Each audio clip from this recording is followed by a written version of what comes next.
Welcome, one and all, to the first session of the reboot. Very important that it's the reboot of Comet Tales. I am joined by the absolutely incredible and amazing individuals that you see before you. We've got Maris Aram playing as Valentine. Go ahead and say hello. Introduce yourself.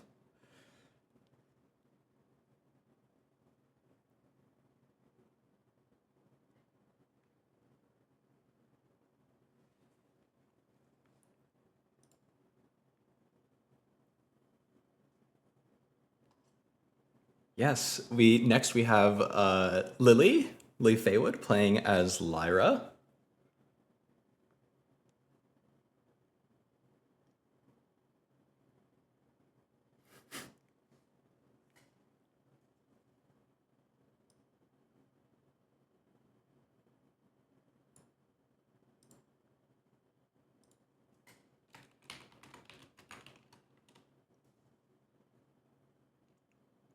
Next we have Zuza, also known as Peculiar Little Rabbit or B.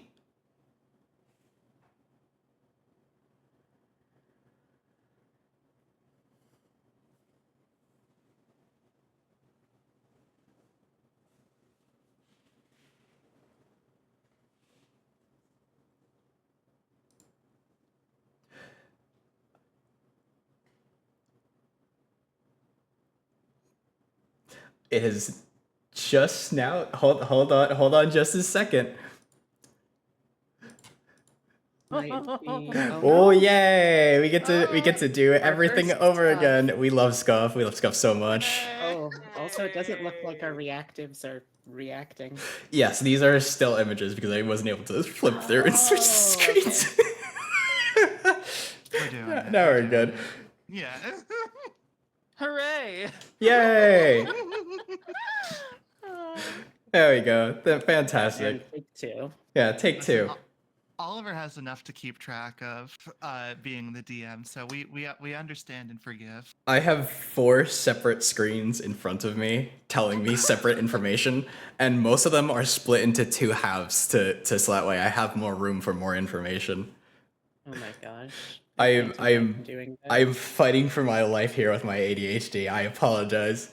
So we're gonna start over one more time. We're gonna pretend like absolutely nothing happened. Welcome to Comet Tales. We have an absolutely incredible cast, and I'd like to start with introducing Maris Aram as Valentine. Yeah, let's go. This is my first time introducing this character today. I am Maris. I play Lady Valentine von der Heist, a posh, absurdly British, I'm so sorry, Azora. It's fine. And yes, extremely excited to get this campaign back on its feet, up and running. Love these characters, love this game, love our beloved DM. Here we go. Next, we have Lily Faywood as Lyra. Yes, hello. Well, so we got to make sure it's in there. So happy to be here, happy to be queer. But very excited to jump back into Comet Tales, see what's going on, and I mean, I guess just introduce Lyra a little bit. She is I was going to say little, but by nature being a Lamia, she is not little. She is like, I don't know, like 12 feet long, something like that. But adorable little socially anxious stars druid that speaks with a lisp at all times. So I love her dearly and excited to play her some more. Wonderful. We have next B, also known as Peculiar Little Rabbit, also known as Zuza. Hello, hello. I am Peculiar Little Rabbit. I am B. I am Beatrix. I am, you can call me anything gorgeous. I'm also here queer, and I would describe my anxiety as a constant low-level fear. I am absolutely delighted to be able to get back into this game. It is a game that is near and dear to my heart. Azusa has a lot of weird organs, so at least one of my hearts. And I am also going to be doing a bad Disney British accent, and I'm not sorry, because I think it's funnier. It's the best part. Yeah, it's Most importantly, to not forget, who has not introduced themselves today. Azura, the Azura Dragon. Hi. Welcome. Hello, and it's good to be back here. And I'm playing Comet Tales again under Oliver here as the new DM. It's lovely being here, and I've been looking forward to stabbing things with psychic daggers for many months now. I'm so excited. Okay, so it's been quite a while since we last embarked on our adventure, and I was planning on making a sort of recap video that has everything from episodes 1 to 16 all wrapped up in a nice little document. But unfortunately, my workplace decided that I needed to go on 2 business trips in the last 2 weeks.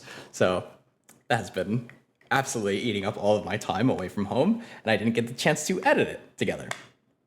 But the script alright. is still mostly there. This is the universe of Spelljammer, which is a setting where anything can happen in the vast expanse of space in a high fantasy setting. Our journey began following the lives of 4 scions. We had Valentine von der Heist, Lyra, and Zuza, as well as a 4th secret party member, who is now just a wandering golem joining the rest of the crew. Leaving their homes in search of adventure, only to fall into a life of piracy after some questionable decisions when trying to decide to align with either the pirate faction, the Star Chasers, or the order and law-bringing federation of the Astral Sea. I mean, to be fair, To one of be them we was fair. really make abbreviated. mistakes. One of them was abbreviated to fart. It was very much loaded against them from the very beginning. It's true. Blew up one mine and suddenly we're criminals. You blow up one mine, and then the rumor starts spreading about it falling into a black hole. It's just nonsense.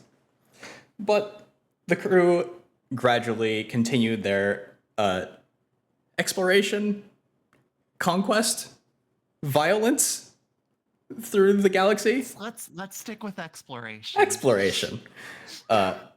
Ultimately, finding a new party member in Ashala who is trapped on a ship, and returning back to their fleet, their pirate fleet, which they had been remaining on. For an analogy, this is the equivalent of a group of steed bonnets from Our Flag Means Death stumbling into Ellen Ripley about halfway through the first Alien movie. Correct. Literally, my own alien isolation The experience. own alien isolation experience. Except there's not just one xenomorph, there's several. There are many. The party, known as the Crystal Dragons, had then proceeded to fight in a gauntlet of arena battles where they ultimately became the champions of the brass rank in overall as adventurers, which gave them the ability to speak with the most powerful individual of the pirates, known as Lex Frigate, a multi-headed dragonborn man who, while not necessarily the king of the fleet, serves as a sort of leader among an anarchist society. I was going to say figurehead, but then I was going to question which one. It'd be multiple. The party then celebrated their incredible feat of winning and sought to spend some of their earnings, finally returning back to their ship after a long-awaited rest, where we will begin our journey.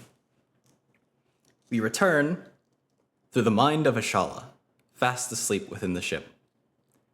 While sleep may occasionally feature dreams, nightmares, or other fantastical events in or out of your control, you, Ashala, immediately recognize your state as one of lucid dreaming.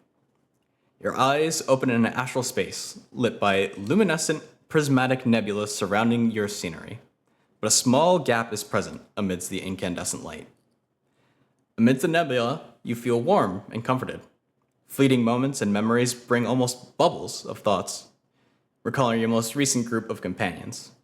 All around you, the bubbles begin to fade, and the stars and astral dust glowing bright for a moment before encompassing the dark. the familiar warmth now an icy, biting cold. Despite your travels, you have never known a space of stars so completely barren. You feel disorienting, as if you're witnessing something that no mortal mind was intended to see. You turn to the memories fading in the distance and try to reach out to one of them, honing in on that moment to leave this place. I would like you to roll the first roll of the game. Please roll me a wisdom saving throw. Yeah. Oh no, not a wisdom saving Let's throw. go. Let's go. To be fair, I'm actually not too bad at it, but we'll see about that. Famous last words. Okay, 16. That wasn't too bad. Mm-mm. Pretty good. The cold seems to reach towards you, but the memories you've made protect you, granting you a warmth you remember from one place of your life, your earliest childhood. A bubble-like memory drifts towards your hands, showing you memories long since forgotten, but only in fragments. You embrace it gently, looking in to see some beautifully carved structures, cathedrals and grand Gothic spires dizzyingly climbing into the sky. You feel yourself become a bit disoriented, and before the feeling of falling back when you are caught. A Gith woman sets you aright and lowers herself to your level. My, you've grown so much, Ashala. You don't recognize her, but you feel her psionic mind reach out to yours.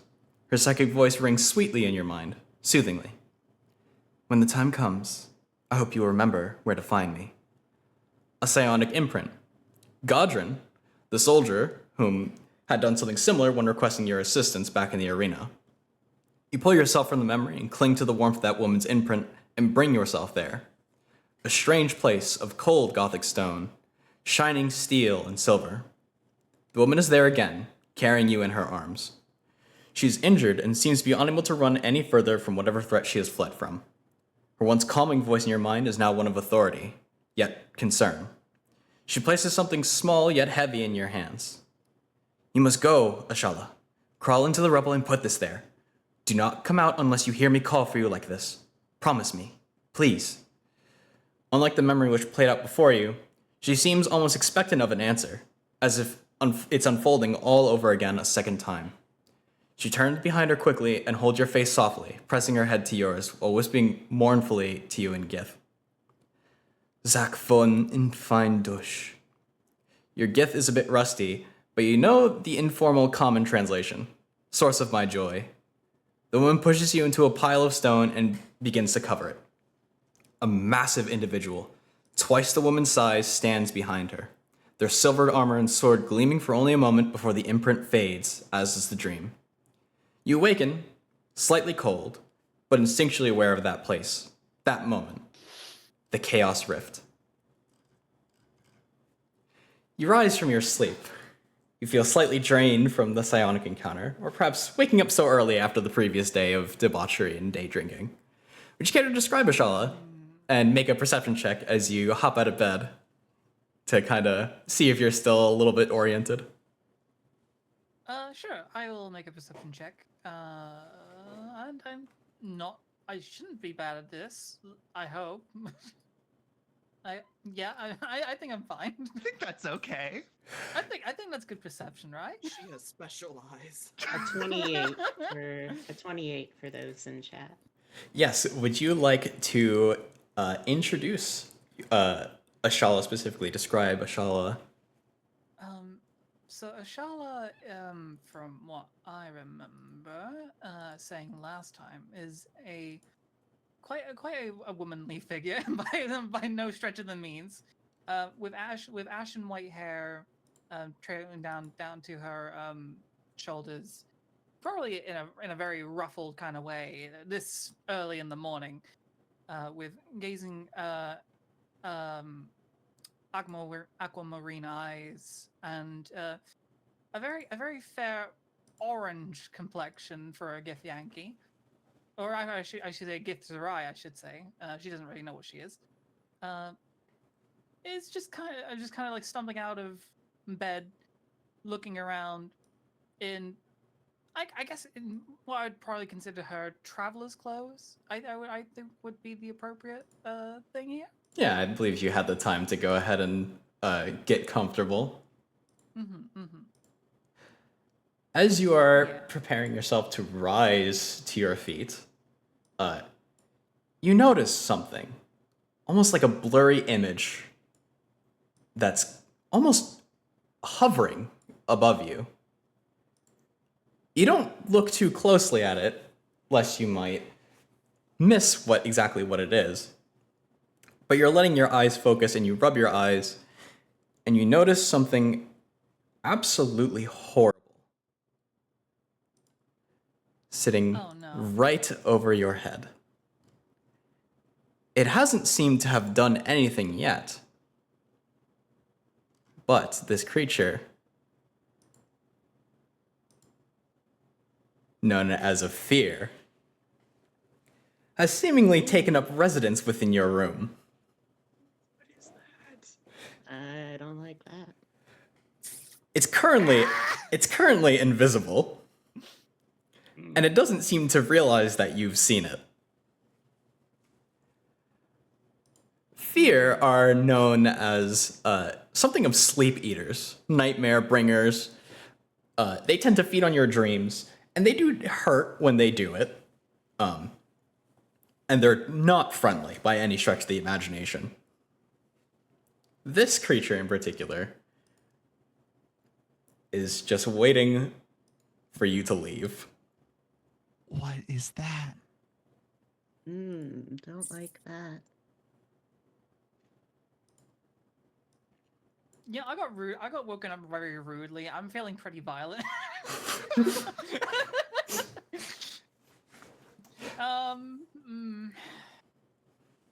I think I'm going to. Knowing that this thing is here, but not really quite seeing what it exactly is or what the hell it is, I would probably almost like as if I just seen a ghost. But trying not to let the ghost know I've seen it.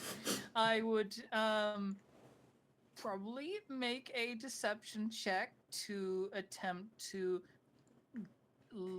appear as I'm going about my day. Sure, go ahead and roll us a deception or a stealth check, whichever you'd prefer to make.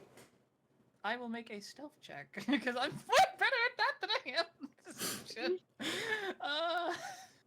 So we'll do that. Good thing. 25. As you are kind of just, you recognize that it doesn't seem to be hostile. You kind of just prepare yourself and you stretch, grabbing your dagger within the side dresser. You put on your boots. You throw on your cloak, and you almost prepare yourself for it as you step away, facing away from it, and walking towards the door. When you're about to open the door, you hear knocking. Lyra, God.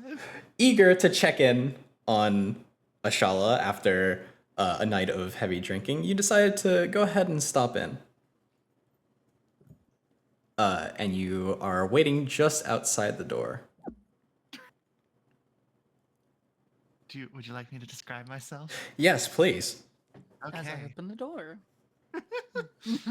So, I imagine Lyra probably just got up a little bit earlier and was just kind of going through, checking on a few things around the ship. But she is a large lamia, as I mentioned. I forget if this was in which take or whatever, but approximately 12 feet long and stands at about like 5 feet tall. Like for her front section. She wears a sort of ethereal black starry mesh halter top and is overall, very evidently reptilian with like the slit eyes as well as a little forked tongue. She has flowing white hair and her arms are covered in constellations that eventually peter out into a gaseous form where her hands should be where they should be. It lies like a of true constellations that we are yet to fully discover the extent of. But as she is sort of getting ready to open the door, I imagine it's a bit of a fright to see Ashala right there. I don't. Would you like us to go for it, or or do I make a perception check for this horrifying You monstrosity? know what? Yes, I would like you. I would like you to make a perception Ooh. check. Okay. Uh, I've got good wisdom, but not good. I'm not proficient, so we'll see how it goes. Okay, Oh, 18. that's not that's bad. not bad. 18. That's not bad. It is Uh, invisible, so you see nothing. okay. Oh no. Oh, um, sorry. Is it a bad time? Oh, not at all. I was just getting ready to go out. It's lovely seeing you, my lovely serpent constellation.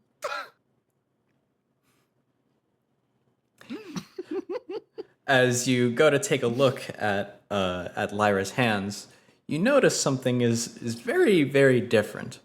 When Lyra had gone to bed last night, using her hands as something of a pseudo nightlight, what was once a clear projection in the nights previous has now become a shaded set of cloudy stars. They twinkle as brightly as ever, yet something as indescribable as storm clouds seem to occupy the once nebulous space. They've begun to cloud and fill themselves almost in a more solid way, yet, unlike the constellations you imagined, now lightning seems to surge and create true images, like pulsing veins dancing across your form. More than anything, Lyra is starting to realize there might be a connection between the stars on her hands and that of the stars lighting the worlds around her overall. Oh, Hmm. um, that's new, I believe. But What do you mean? As she like leans in close to hug you. Don't she's got look. her. Don't step behind me. But there's something behind me that's hiding and it's invisible. She is straight up beet red. Just, um, what? Uh, should we back out of the room? Is that or do we need to fight it? Should we get Valentine or Luther or any of the other crew members? I don't know. But play along. Should I be whispering? I'd say let's get out of the room first. Understood. Perhaps we could go to the dining room. Mm-hmm. Sounds lovely. Mm-hmm. I'm absolutely starving after last night. Mm-hmm. Good. I imagine that there'll be somebody that can make us some good food. I'm afraid I don't have much experience with that. Can I make a insight check on on how Ashala is doing? Sure. Would you like to oppose this, Ashala? Like, I mean, she's doing her best, like, to not, like, show how scared she is, because let's be fair, there's an invisible thing that's, like, hovering above her that she can roughly make an outline of, and it's freaking her out. Understandable. Yeah, So, go ahead. Go ahead and roll with advantage if you don't have that enabled already. Okay, 18. 18. Then? Yeah. Ashala is very, very strongly encouraging that it's a good time to leave. Keeping up a very strong face though. Mm-hmm. I'm beginning to think that this is bigger than I perhaps would have imagined. So, yes. Onward to the kitchen. We'll find something. We'll find something. And as you guys step away to the kitchen, you close the door behind you. There's not really anything to block the door with, so you kind of just hope that it doesn't know how to operate doors. And we are going to advance forward elsewhere. In the lower decks within her own quarters. Zuza, you had struggled to sleep, and you woke up pretty early, cold, hungry, but in a way you don't really recognize. Would you like to introduce Zuza to everyone? Yes, well, Zuza is fairly small as far as things go, 4 feet or so, 60 pounds soaking wet. She is primarily Kender on her father's side, something of a space halfling. The orc on her mother's side is what makes her a little more tall than the average short stack, so to speak. She has sort of a pinkish skin tone to her. She's got purple and pink hair, quite a lot of it, pointed ears. She is, however, a little bit unusual as far as mixed ancestries like her go, and in as much as there's something of a family condition, so to speak, that has left her with such unusual features like a feeding mouth inside of her own throat, or the ability to walk across walls and ceilings. Nothing too sinister, I assure you, but unnerving perhaps to see at first glance. Visions of the arena are flashing in your mind. There was a time when you blacked out and you seemed to go almost in sort of a frenzy. The scuffle with the Tarask hatching, where it had swallowed you, confronting your feelings about your former crew member, the good doctor, going out for drinks after a successful tournament. Perhaps all the stress is agitating the wolf within. It's not a comforting feeling. You had taken a look out the window and noticed something that was very, very unusual. There seems to be this sort of brilliant aurora sort of circling around what you would understand as to be the fleet's air bubble. This wouldn't be a super unusual sight, as occasionally happens when you get too close to a star, but in this case, it seems to also have some clouds conjoining it and storms, and we're certainly not close enough to any particular star. There seems to be some sort of grand space storm occurring. It catches your eye and stirs you to arise in a dawn that you otherwise would have taken to yourself. Transformation. It seems that the universe is seeking it out as much as the beast within. You are the heir apparent of the Wolf Wardens, and you are above this blessing, this curse. You steel yourself for the day and move towards the sound of your fellow captain speaking and progressing towards the dining hall. Right, well, we can sort out some of these messy feelings and deal with the unenviable fallout of certain declarations made in passions of the moment at a later date. I believe this is something a fair bit more urgent to attend to. And before we rejoin the trio, we're going to jump one last time to the top deck. Valentine Vonderheis has been awake for a good bit, looking over a letter left behind on the previous day, and taking a moment to glance at the aurora and the stormy skies above. Valentine, would you like to introduce yourself? Absolutely. So, Valentine is a young human woman, average height, meticulously put together. Her hair is sort of braided half up just so to get out of her face, tiny round spectacles atop the bridge of her nose, effectively wearing a 18th century riding habit, and just holds herself with a certain elevated dignity at all times, even if she is nursing a bloody awful hangover. In your hand, you hold a letter that you had found in your quarters, and you're wondering how anyone might have gotten past to Eben and placed it on the ship specifically in your quarters. You had looked it over and were certain that it wasn't trapped, no toxins revealed when you shone it under a light, and no prints. Clearly, it was the work of some sort of expert. You tuck the letter away, pondering its contents, and you wonder where the others might be. They did sleep in, and it was quite the night of debauchery. Perhaps it might be best to go and seek them out, where we will jump back to them, unless you have anything particular you'd like to do. No, that is absolutely what she would do. She would particularly want to check in on her sister, just knowing that it is not a frequent occasion in which she and Lyra get absolutely plastered. So wants to make sure she's doing okay.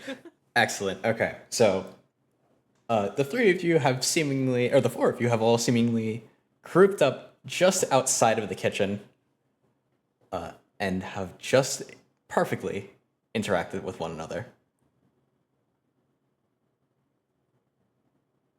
Oh, I think that we should move on to the kitchen. Is that right, Athala? Wait, so are we all in the same room now? Or? Yes, everyone is in the same I room think so. currently. I mean, I don't know. Like, do you want to deal with the thing that was in my room? Because Oh. I mean, Okay, Whippy.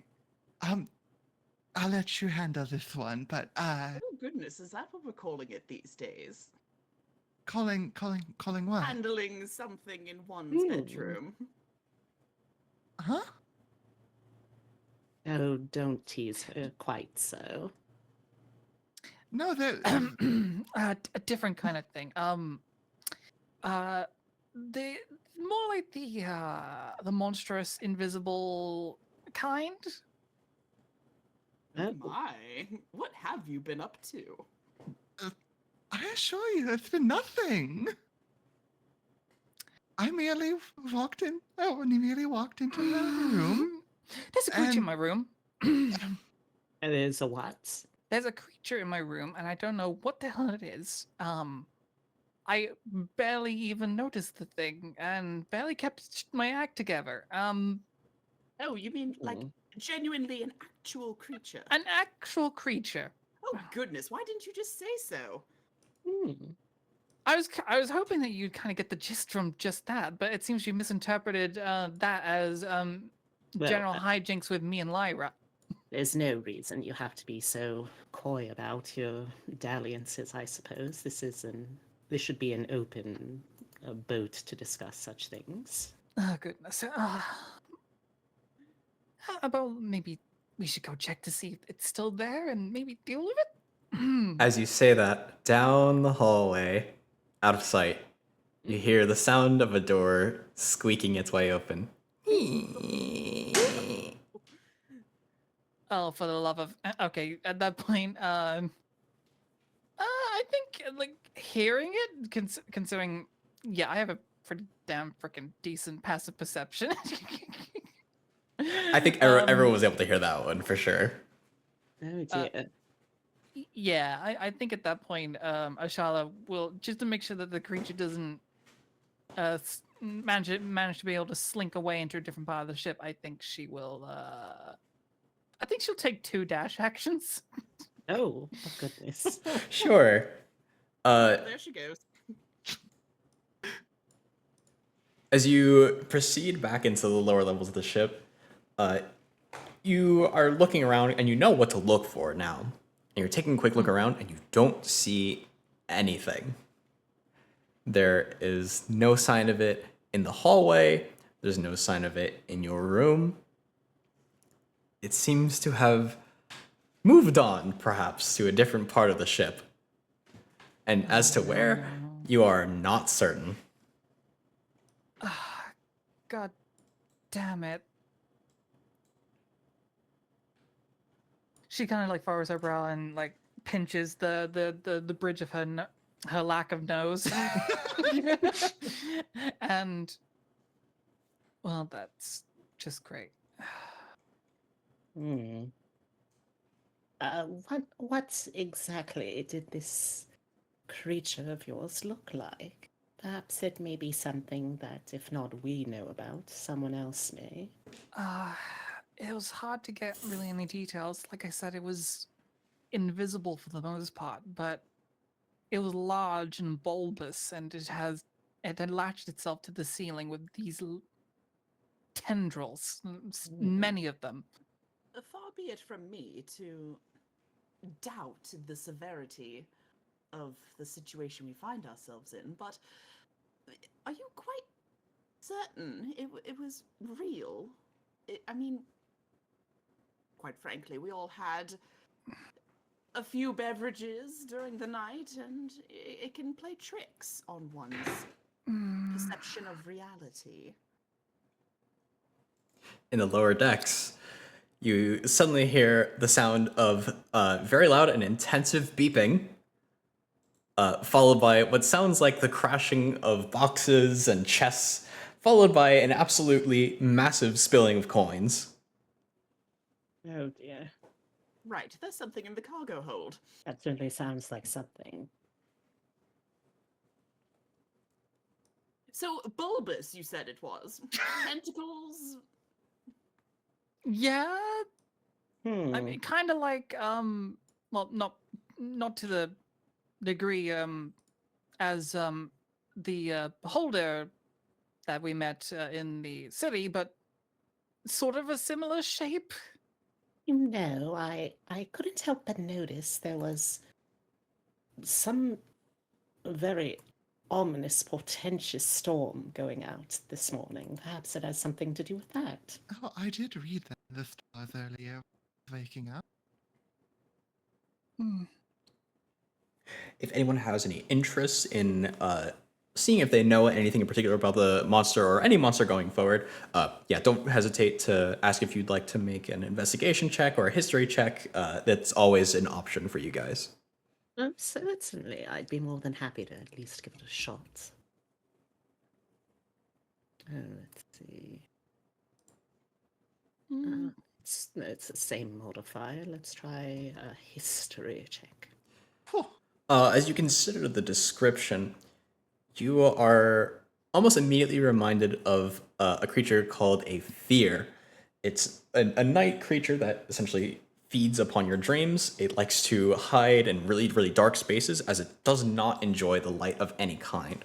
So you might imagine that your insight was actually quite right on that, where perhaps the storm bringing all this excess light might have driven it into somewhere to hide, and it may have pulled itself into a Shala's room, which is possibly one of the darkest rooms on the ship, minus the cargo hold. Hmm.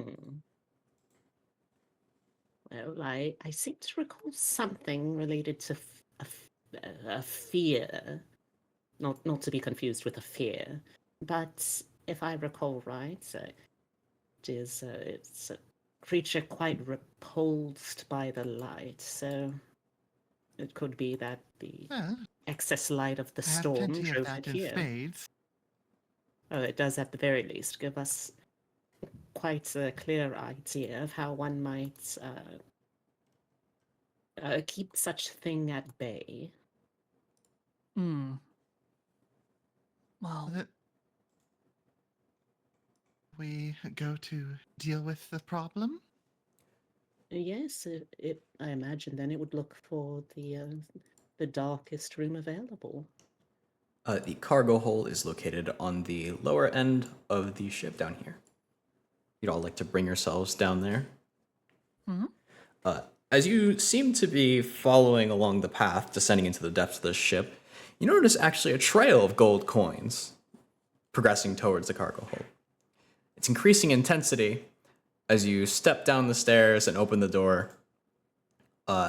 And the scene before you is almost difficult to wrap your head around. You recall that you actually haven't seen Eben in quite some time. Oh dear. Eben, who is currently in the far, far back of the room, is completely trapped, several chests having fallen on top of and burying them. Oh dear. And they are covered in silver and gold coins. In fact, the whole wall of the cargo hold is lined wall to wall in chests that are just flooded with coins. Goodness, well, we should certainly try to help the poor man up. Greetings. It has been some time since we had last discussed or met with one another. I hope you all are doing well. I am currently drought. Yes, I would say we're doing a good deal better than you're currently doing, Eben. Would you like some assistance? This would be satisfactory. Thank you. I say, does anyone have athletics proficiency? Because I do not have a particularly high strength. I mean, I have athletics proficiency, sure, but I don't have very good strength. You can make an athletics check or a dexterity check to kind of slide him out, whatever is more preferable. So like a sleight of hand, or That could work, yes. Alright. Okay. We'll give that a go. 18. Okay. As you go ahead and reach down, you kind of sort of see that there's lots of like coins the way that they fell, and you kind of just angle him and then slide him out into the spot where there's the least amount of coins, almost like you're pulling someone out of snow. And his eyes, as you pull him out, you notice that his armor-like skin is a lot more worn. The metal has taken on some deep scratches and corrosion, but not rust. The stone seems a bit cracked. His fine hat and cape seem a bit tattered and falling apart. Did something attack you, Eben? Error. This one does not recall entering into combat of any form. Well, then how did you find yourself buried under... Where did this gold come from in the first place? Analysis. I've determined that the party was unlikely to struggle with brass rank combat. And so I decided that the best way of increasing our overall party funds would be to bet all of our money upon every single match. Hmm. I'm sorry. How Indeed. much money is that? Evan swivels around and begins to reach around and pop up more chests. And they are all completely full on gold. He turns back to the party. Good God. If my estimates are to be accurate, I believe we have made approximately 100,000 gold pieces.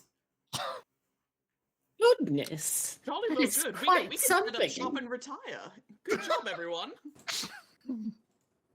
Can finally open that clothier.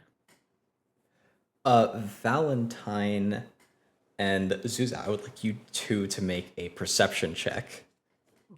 Okay. Oh, that's a nat 20. That is a too. nat 20. Okay. So, Valentine, as you take a look in this interesting little area, you begin to notice a slightly invisible shape hanging just above Eben.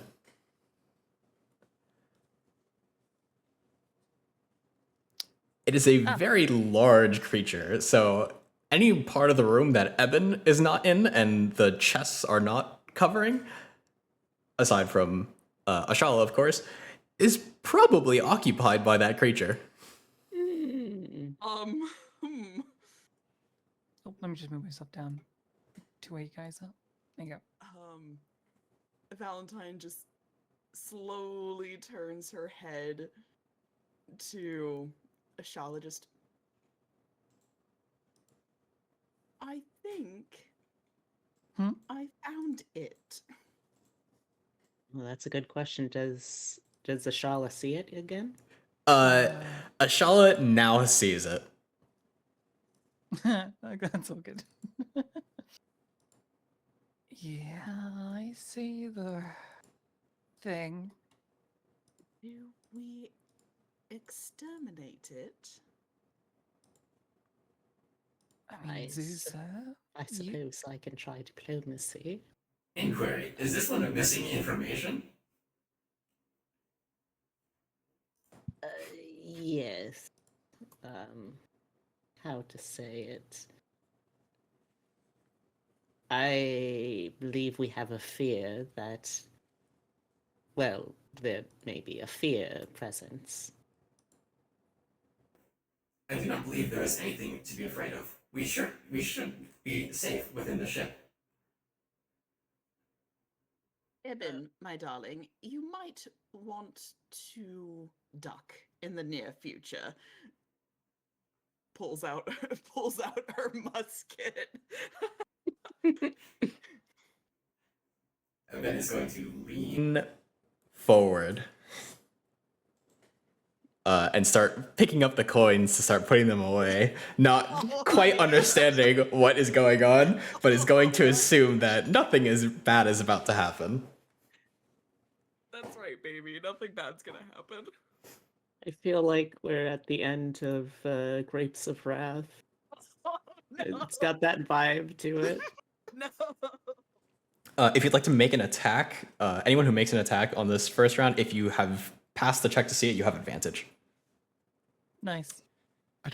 I failed the check earlier, so I got a I'm got a glad. nat- Honestly, Valentine's got a nat 20 one on my mode. second roll, but I don't think I had advantage for that, so. Yeah, Valentine's got one mode, and that's fire away. So I think I am going to just take a shot at it. By all means, go ahead. That's a 19 to hit. There's a 19 to hit. That will hit. Go ahead and roll for damage. 7 piercing damage. 7 piercing damage. The classic. There it is. And everyone go ahead and roll for initiative. Let's go. Yeah. Click your token. Oh, that's right. This Oh. would actually really help to use that here. Okay. Ooh. The two Ooh. that can't see it are going Let's first. go. It's all right. I remembered that I have the alien scanner. I was going to ask. I assume we see blood or Yes, some as you liquid. fire your shot, the shot you were a little bit worried that it was going to pierce straight through and damage the ship, but this creature is so absolutely dense that the bullet goes into it and stops about halfway through. And it lets out a blood-curdling screech as it turns and is very, very angry. Oh dear. When that happened. So we are going to start with we are going to start with the fear, who is currently hovering right above Eben. Oh no! And it is going to make a multi-attack, or it's going to start off with a fearful bite. That is a... I have no idea what is going on here. Is that damage that it's doing? 14 for... Why is this designed itself to do that? 10 plus 3. I'm going to assume that... Oh no, it's just making weird damage. That is fine. We will go with the 14, which does not hit. It will follow up with a tentacle grab with a 16, which I believe also does not hit Eben.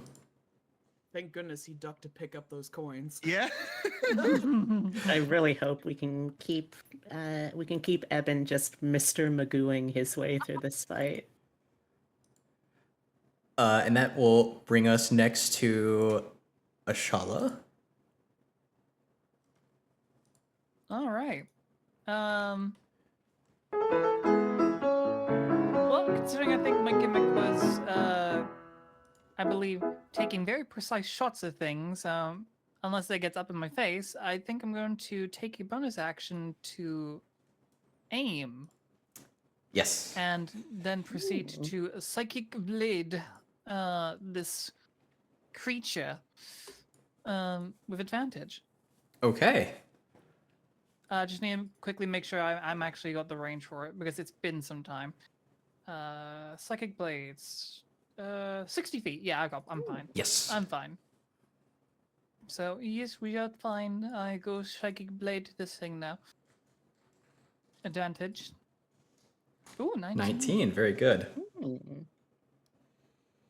And yep. Oof. Mm. 8 sneak attack damage. Okay. And that will bring us next to Valentine. Oh boy. Oh, I'm sorry. Zuza. Oh boy. All right. Well, if I have my equipment on me, would it take any cost of action to draw my echolocation Y-wave emitter? I would say no. That's a free action since it's just an item that you have in your inventory. Or at the most, it would count as a bonus action. All right. Well, I'll take that out. Flip it on. It lets out its little bing, bing. And, well, I can't see it. I can see it in blind sense now, at least. Oh dear, this is quite a nasty looking thing. Oh, uh, if at all possible, Valentine and Ashala, it would be best to aim thusly, as I sort of show the screen to them to use the Warlord ability.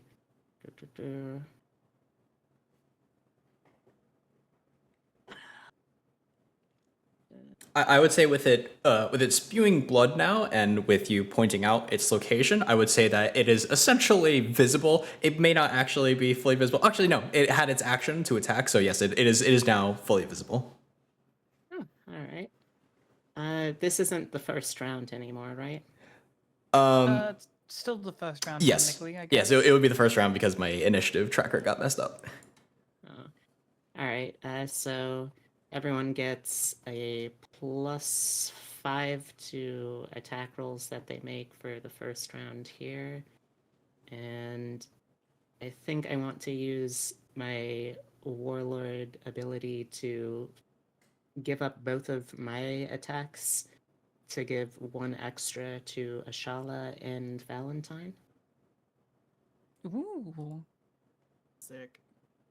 And then let's just I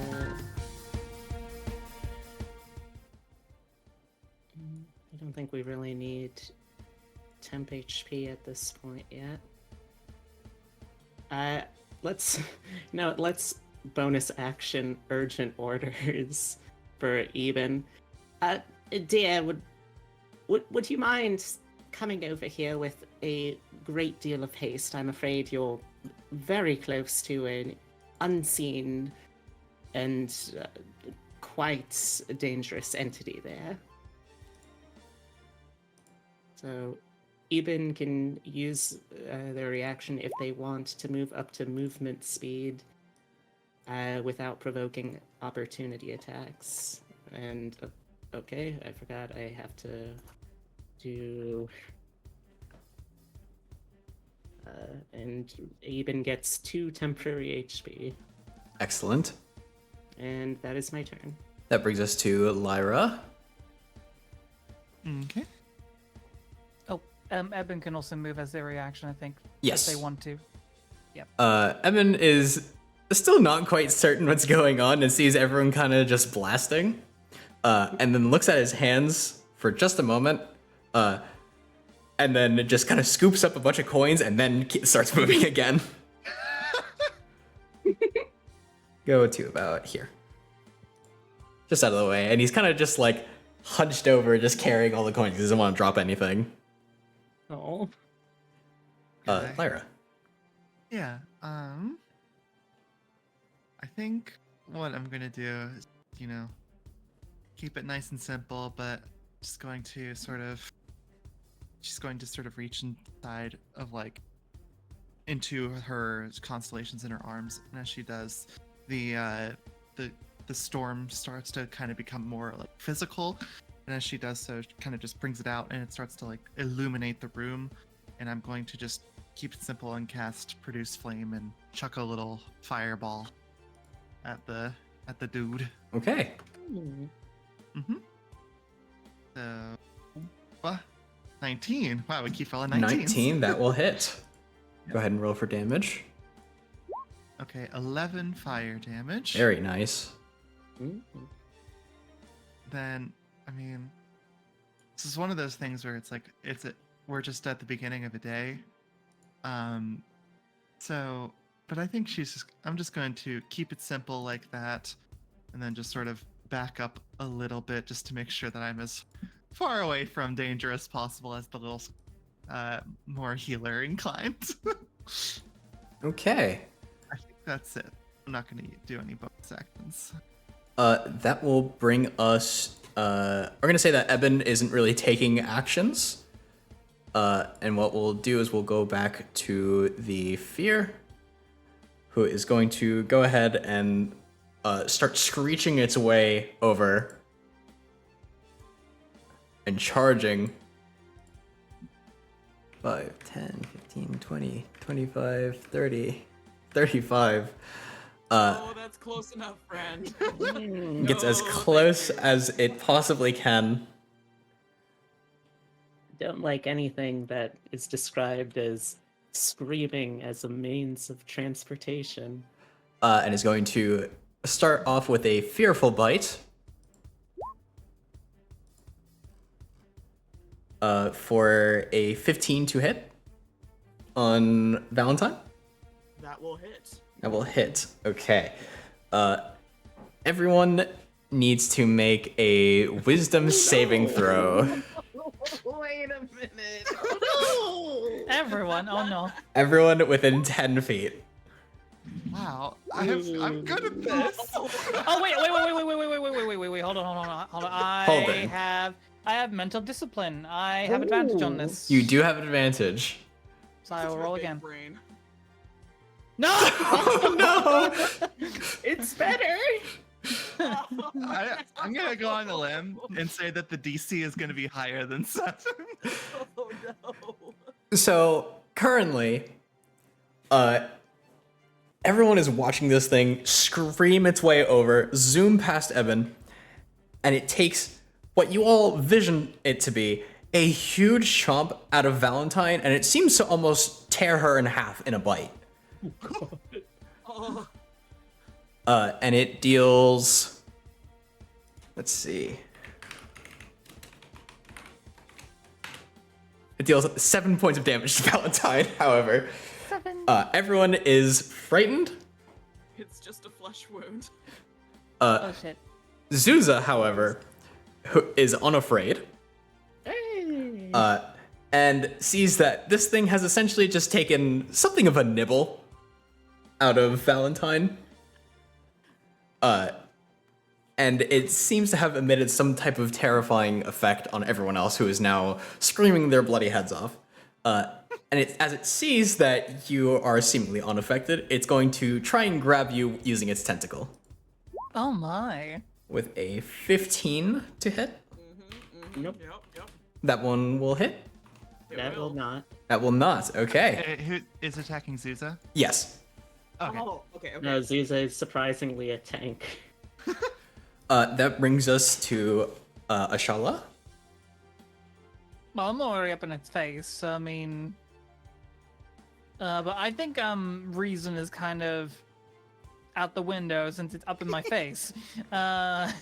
So just to be clear, we are all frightened of it that failed to check. Yes, everyone who fails is Okay. frightened, unfortunately.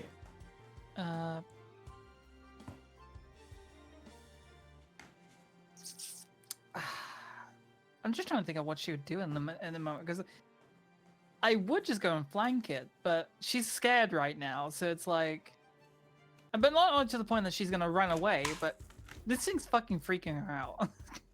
It did just cleave Valentine in half with a bite, so that is pretty spooky. Yeah, very true.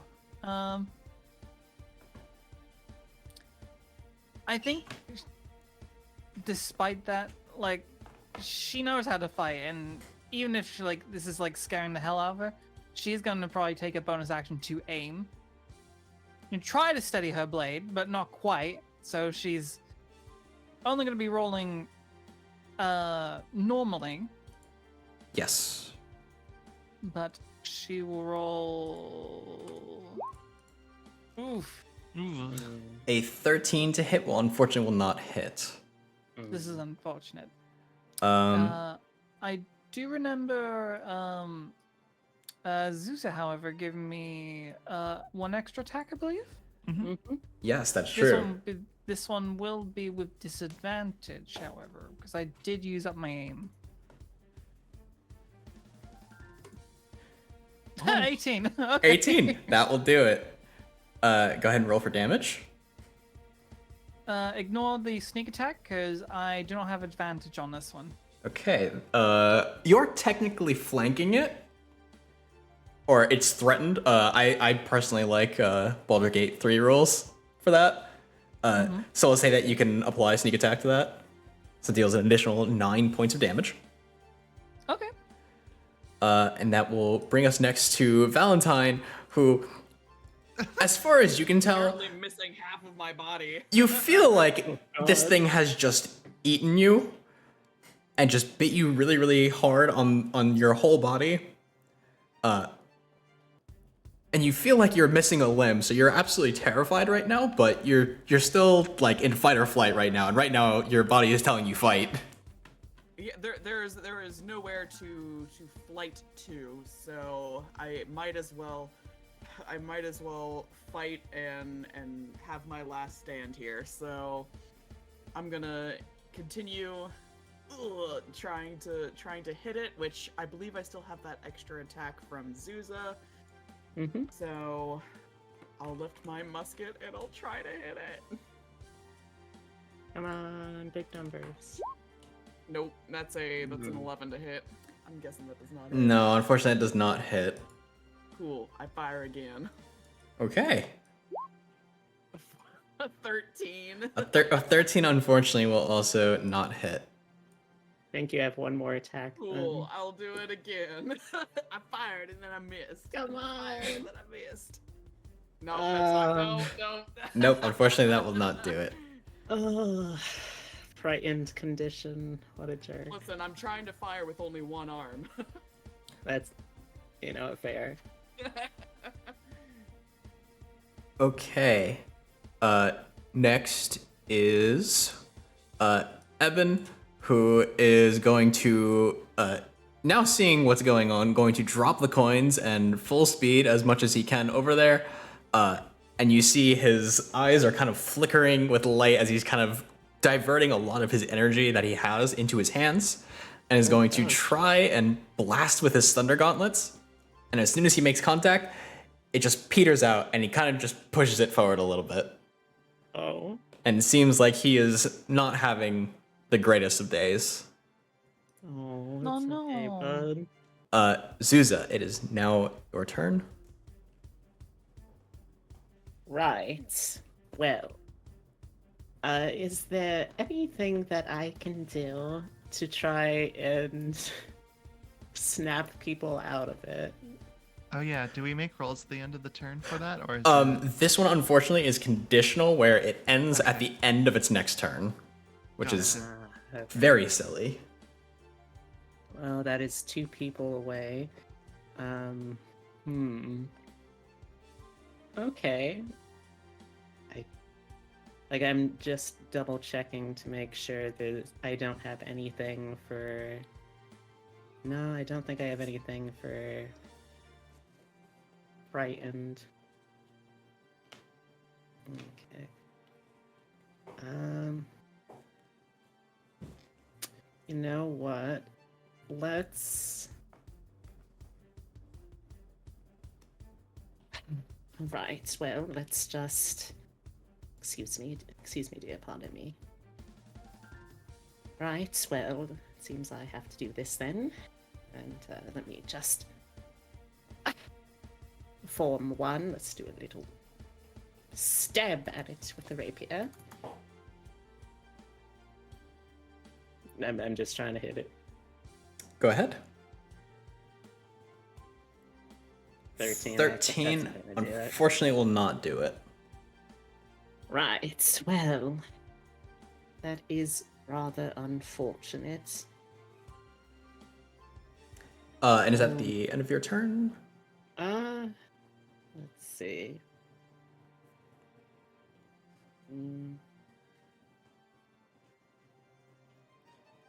No rush. Lyra, since it's also technically about the same time as your turn, if you have anything in mind. Yeah. I mean, from Lyra's perspective, she just watched her sister get cut in half. So that's not particularly good. It was a bit interesting watching the upper half just kind of reach for her weapon and then start blasting upwards. Yeah, there's definitely a little confusion going on. But I think first things first, she would immediately just like instinctually, no matter how much health she may be missing, it's just going to immediately go to healing word Valentine just to try and see if she can help. So we'll just drop the little first level healing word for 11. Very good. Boo. Yeah, and then just taking more of that fire, and is just going to do her best to destroy the thing. Oh, you know what I'll do then for Okay. I want to give the other attack again to Oshala was able to hit it, so let's give the other one to Oshala. But bonus action, I want to helpful word. Okay. Spend a leadership die, and it allows me to do a help action to aid an ally attacking a creature. The target of the attack can be within 30 feet of you. Okay. Like, well, I know it seems quite bad, but I promise you there's not nearly as much to fear. And I'm just giving help to whoever's trying to attack next. All right. Well, I'm trying to attack, so I believe in you. this is neutral then, I suppose. Yeah, we can call that neutral. Sure. 24. 24. Go ahead and roll for damage. Oh wow. You guys are 12 doing fire great right damage. now. Huge fire damage.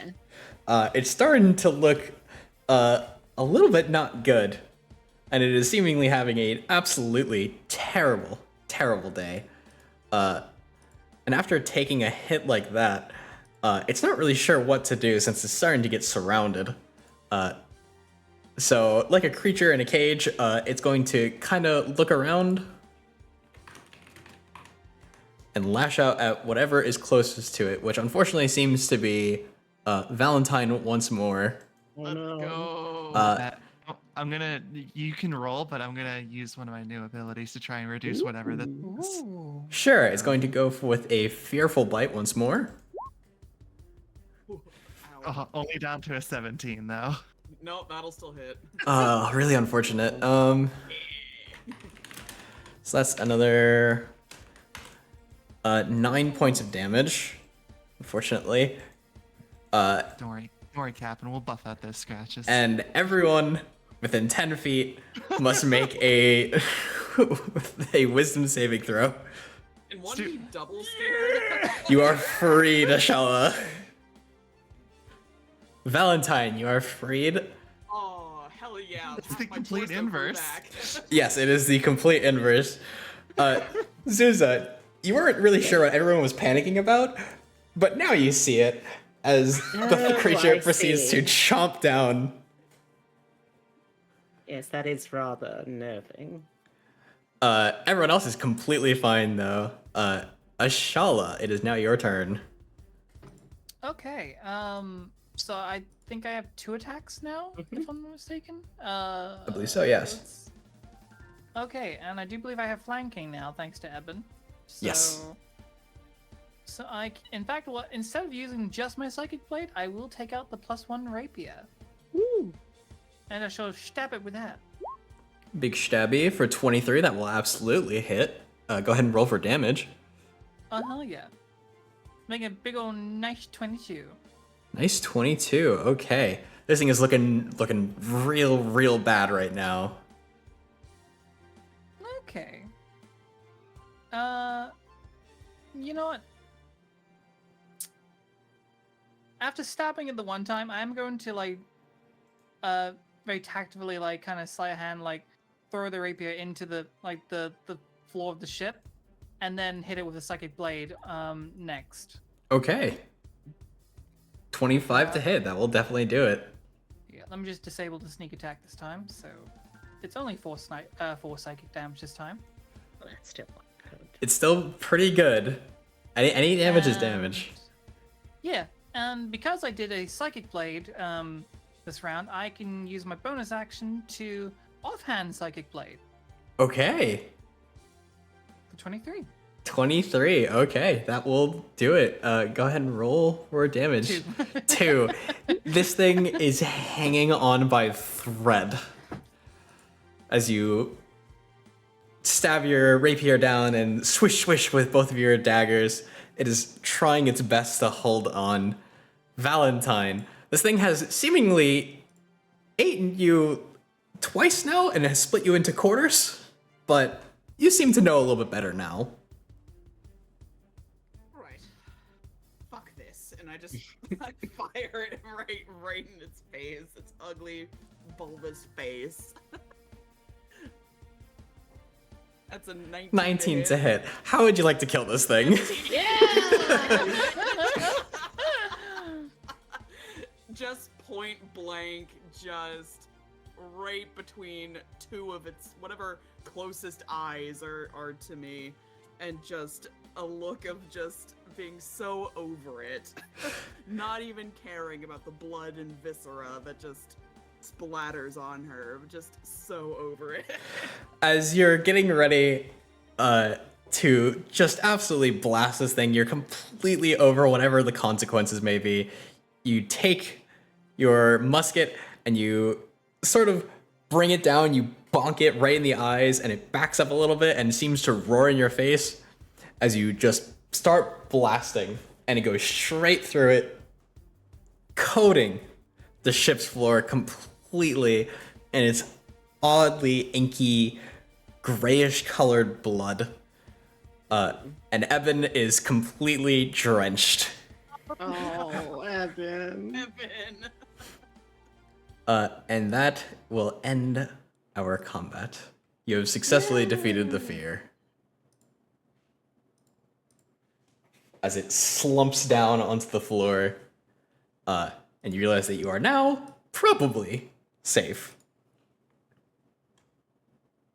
I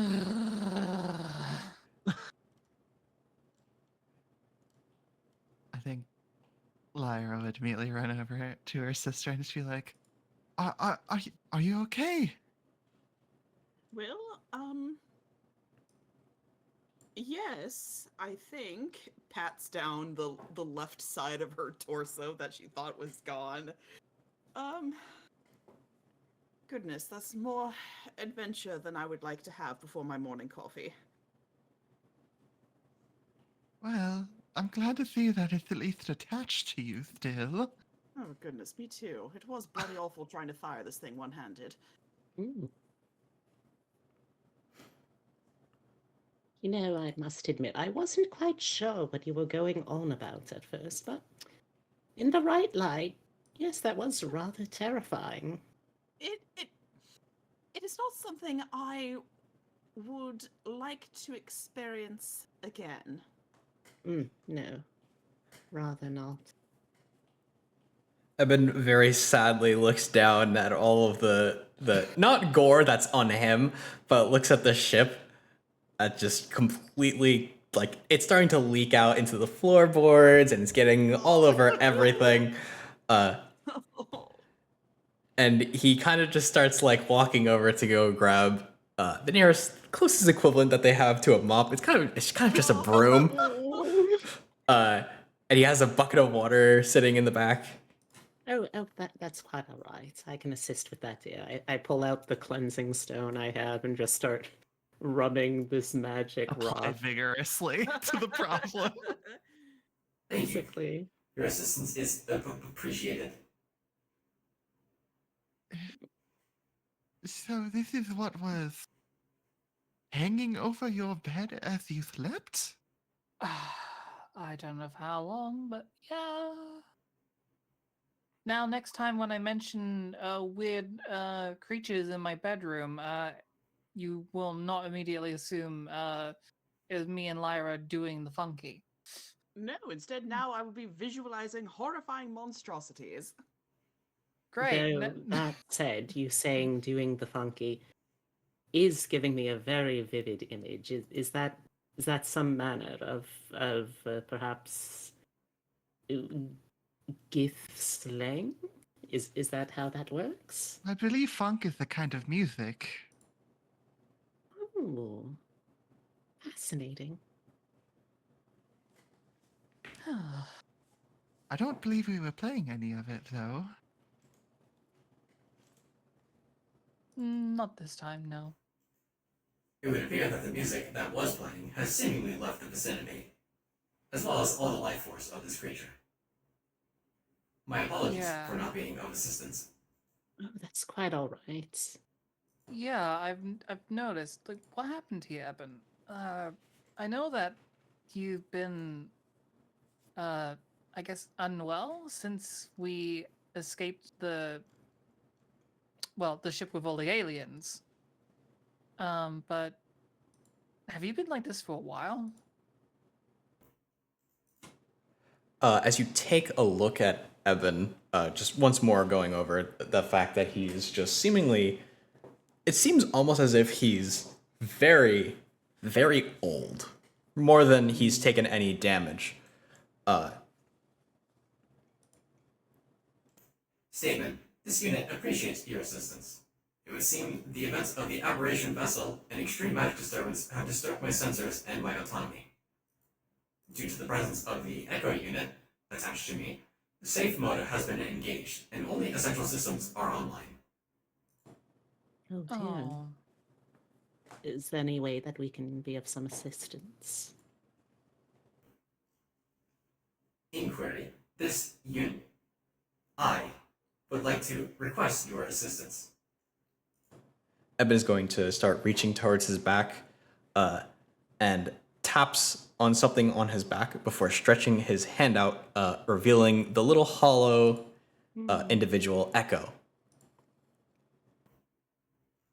Greetings, crystal dragons. Forgive my skips. Eben shakes his head. His emotionless faceplate only needs his flickering eyes to convey the concern. Yeah, the alloyed golem closes their hand, ending the projection. I am concerned about Echo's continued functions. Her condition has worsened, and by extension, so has mine. I am unable to stave off her conditions by integrating her into my armor and sharing operational functions. Observation. Echo's disc seems to fit efficiently upon my back. Upon consideration, it was almost as if instinct.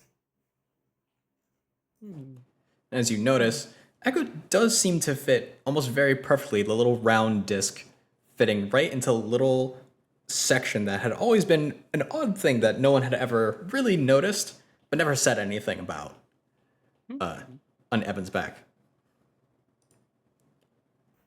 I have determined that a memory cluster must be obtained. More than a memory crystal, I anticipate that such a thing is useful by both of us.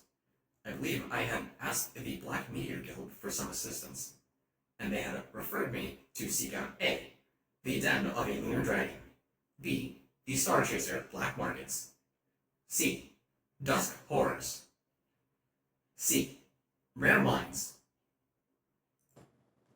He seems to not necessarily know which of those might be the most effective.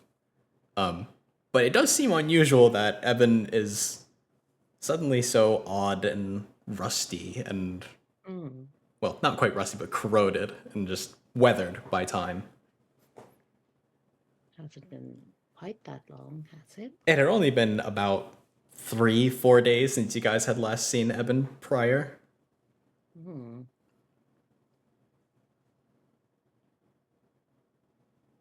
That is rather troublingly quick. I must admit that I do feel a bit of regret over the. We had not checked in over the course of the arena, but Eben, of course, you've helped us more than we can pay over our journey, so we will absolutely do what we can to help. Eben gives his very usual polite bow. My memory banks are somewhat corrupted. It has been some time since my last deep core memory bank backup. I believe the last time I had done that was approximately 500 years ago. But Goodness. that likely cannot be possible, as I have only been active for a little over a year. Oh. Interesting. Would it be possible, perhaps, for something of a aged sort to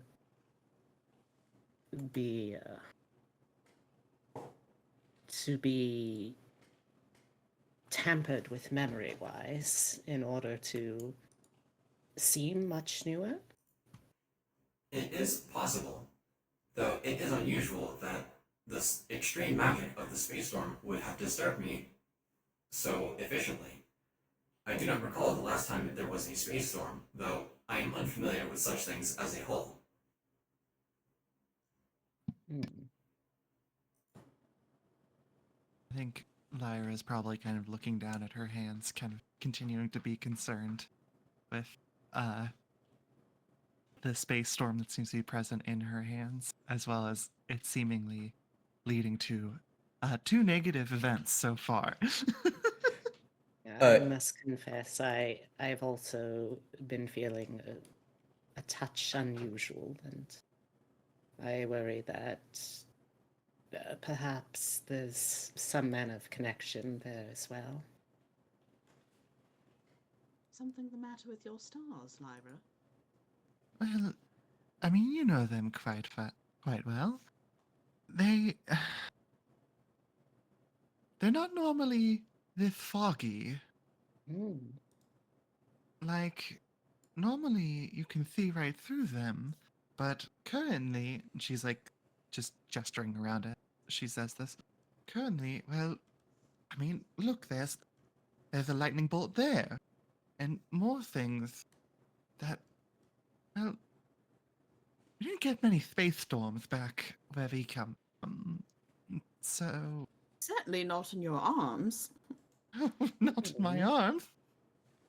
I I will say that there's definitely a lot of bad vibes. going Lyra, on. would you like to make a history check and see if you can recall any previous space storms? Sure. A 9.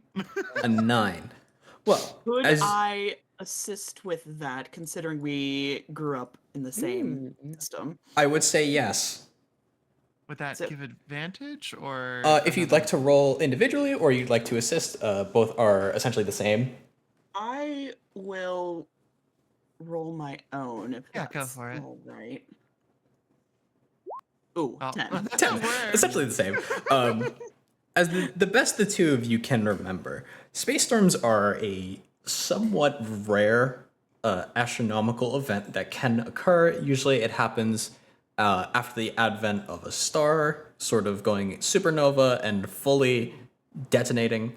But typically, you'll see it maybe around 1 or 2 systems. Maybe if you start to have the formation of a nebula, you might get a few of them because of all the excess energy that's going off. But this in particular, as you notice, is more than just a single star and the surrounding sort of dots on Lyra, this is the entirety of Lyra's body, and it would seem that the entire galaxy, potentially, is under the effects of this massive space storm. Oh. If you're assuming that Lyra's hands represent that entirety of the galaxy, or of a small fragment of it. I've just never seen them like this before. You're usually pretty celestial. Well, I did make it a bit of a habit to hide them away in most cases, but well, Would it have aggravated things? I don't. I certainly hope that my hands are not so influential over the stars that they could create what is essentially a supernova. That would be Goodness. pretty phenomenal. I I really should have spent some time studying on star systems in the library or something, as this is quite out of my depth. Perhaps we could speak with some of those in the fleet who might be a touch more knowledgeable. I I do appreciate the concern, but I do have a bit of a, I don't know, maybe it's unfounded, but a bit of a concern considering people may view this as an asset to be won. Hmm. Though, I apologize. I do, So that just means we need to speak to the right people. Hmm. perhaps. If you are considering individuals that may be of help in regards to learning a little bit more about Lyra, you consider all of the individuals that you know, and you think perhaps reaching out to someone in the Black Meteor Guild might be of interest, though at the same time, though, you also consider that they might be one of the most dangerous people to ask regarding their studies of the stars. Another consideration that comes up is Fania, who was at one point interested in talking with the party about a mission with Mac. Hmm. But due to the storms, you're not quite sure how that will work out. The best thing to do would probably go speak with Fania regarding that. As far as any other individuals, Lex Frigate is maybe a bit unreachable. Yo, what's up, Lex? My hands are weird. You have that open office policy still, right? Did have that open office policy technically, although he does have the there's the pseudo dragon that supports that is should have been hanging around your ship, although they haven't been seen today and this morning when Valentine was on the top decks. Well, either way, it's certainly something to be keeping an eye on. I don't exactly like the change. Do you think it could be a personal thing? Representative of moods or internal dialogues? Are you feeling quite well? Frankly, I don't think it would be unfair to say that I'm feeling a little out of sorts over emotional discussions in the last day or so. But I So, Hmm. You do have some plans for the day, irregardless. Valentine has some plans, potentially to share or to keep to herself. Ooh. There was the discussion with Fania. there is the big battle ongoing at the arena where they're going to have the gold finalist competition. And potentially, if there's interest from the winner of the gold arena, they may choose to even fight the current champion of the arena, who has essentially been undefeated and prevented anyone from joining Lex Frigate's closest ranks of the platinum rank. Hmm. Very interesting.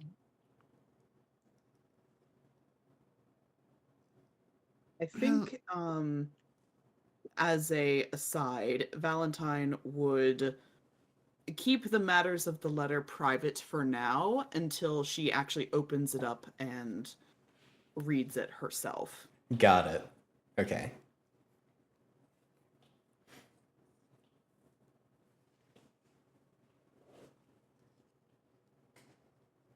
Hmm. Well, you folks are free to go to the arena if you would like. Think that I may reach out to Phinia to see if he knows anything about Storm or what might be going on. Perhaps I'll wear my glove so that way it's more of a general inquiry, at least from the get-go. Would you like some company? Yeah. I mean, of course, provided I'm not interrupting any other activities that folks would like to partake in for the day. No, I have a feeling I would be best keeping company with someone. Perhaps we should send Eben to gamble some more. Goodness knows he's good at it.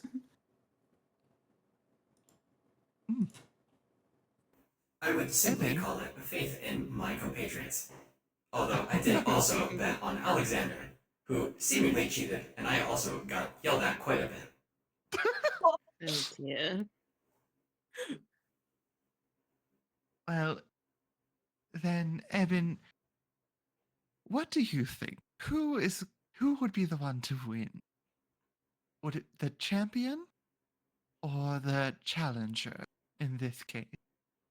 We'll go with your intuition. There is still the gold finals, and I'm uncertain of the two individuals that are fighting. I have not kept up with those as much as I would like. I mostly focus on your fights. I was very certain of your success. Oh, Regarding such a the sweet so and so. regarding the potential finals, I would likely bet my money on that of the champion. I have not seen this individual, but they are seemingly undefeated. And they serve as the right hand to Lex Freyja. I imagine that they would be quite formidable. That is true.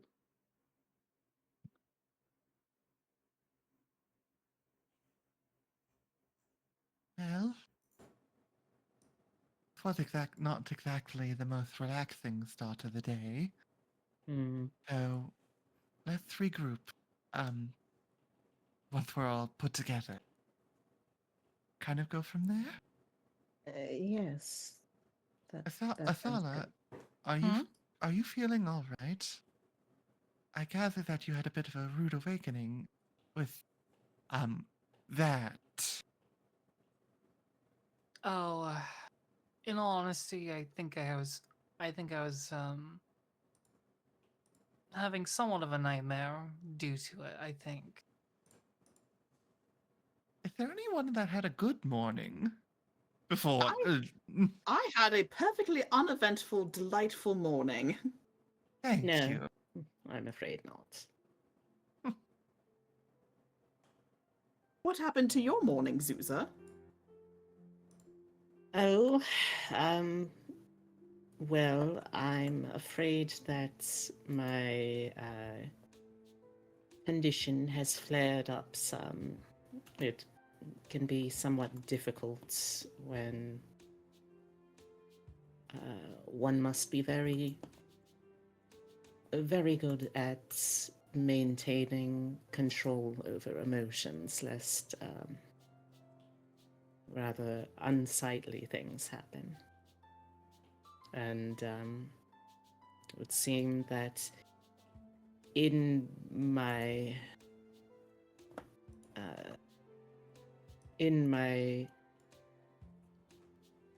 near-death experience, euphoria, that I may have perhaps acted outside my station, I fear.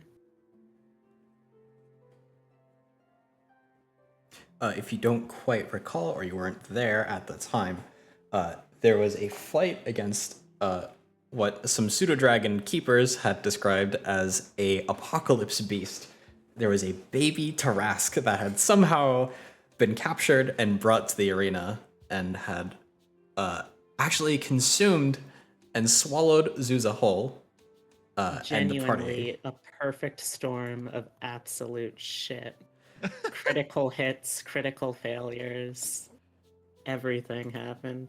Absolute disaster. But the party pulled through and were able to successfully defeat it. It is a bit weird that this creature that you all had done a little bit of studying on had seemingly died, though one might recall that it does take a bit more than just weapons and abilities to kill a Tarask. It was quite delicious, though. Like Wagyu. I had told them I was quite insistent that if it dies, I'm eating it. I wasn't going to leave without fulfilling that much. As you recall, the Tarask body was actually taken away by what seems to be Bites in.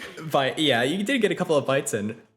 Seemingly though, there was a group of unusual individuals, and considering the relation of pseudo-dragons to Lex Frigate, you all come to the conclusion that perhaps it might have been Lex Frigate's sending in some of his better men to go and secure this apocalypse beast, quite literally, so that way it might not reawaken and start wreaking havoc if it grows up.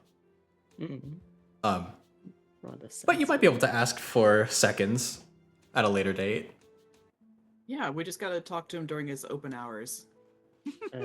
I worry between that and my unfortunate lost time that perhaps it may not have agreed with me as well as I'd like.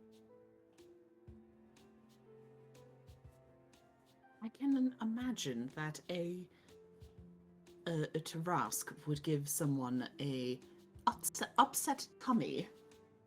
It seems rather unfair. I mean, after all it put me through, it seems only fair that it would at the very least be delectable. Perhaps you gave it an upset tummy. Oh, I can only hope. Tummy ache survivors. Tummy ache victims and tummy ache survivors. You're either one or you're the other. You either live as a tummy ache survivor, or you live long enough to see yourself become the tummy ache.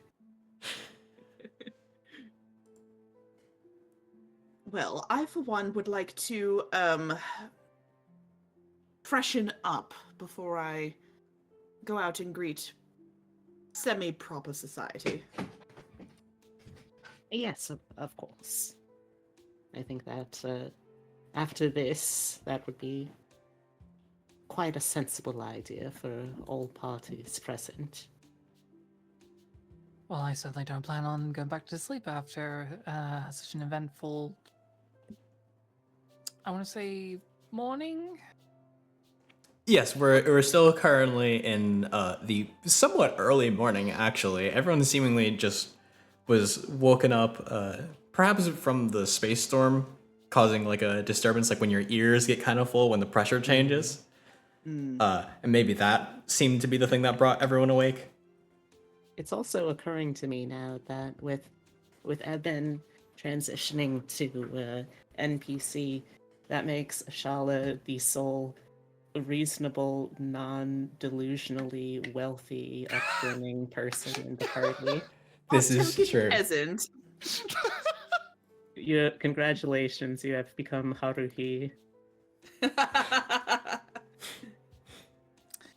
Good heavens. See, you're catching on already. Oh no, it's infectious. Mhm. Yeah. So I think with that, Valentine will saunter off to her own room and try to cleanse herself of all of the awful, awful inky blood that is currently on her. And once that's settled, she'll probably open that letter. Got it. I think I'll spend the time trying to first help with however I can with poor Eben down there. Oh, and I would then say- go I would clean up say- myself. During that time, you had more than Eben and you together had kind of done really well, and Eben actually kind of walked over silently and held his hands open for the magic stone and tied it to the broom and used the broom to Oh. clean up everything. Oh, This He is might- why you're he the might not. engineer. Yes, he might not have any abilities currently, but that doesn't stop him from trying to do whatever artificer things he can do. I He's think, lost his artificer powers. He lost some of them, but he's still got the abilities at least. He's just on a very, very safe mode currently. Hmm. you can still tie a rock to a broom, don't worry.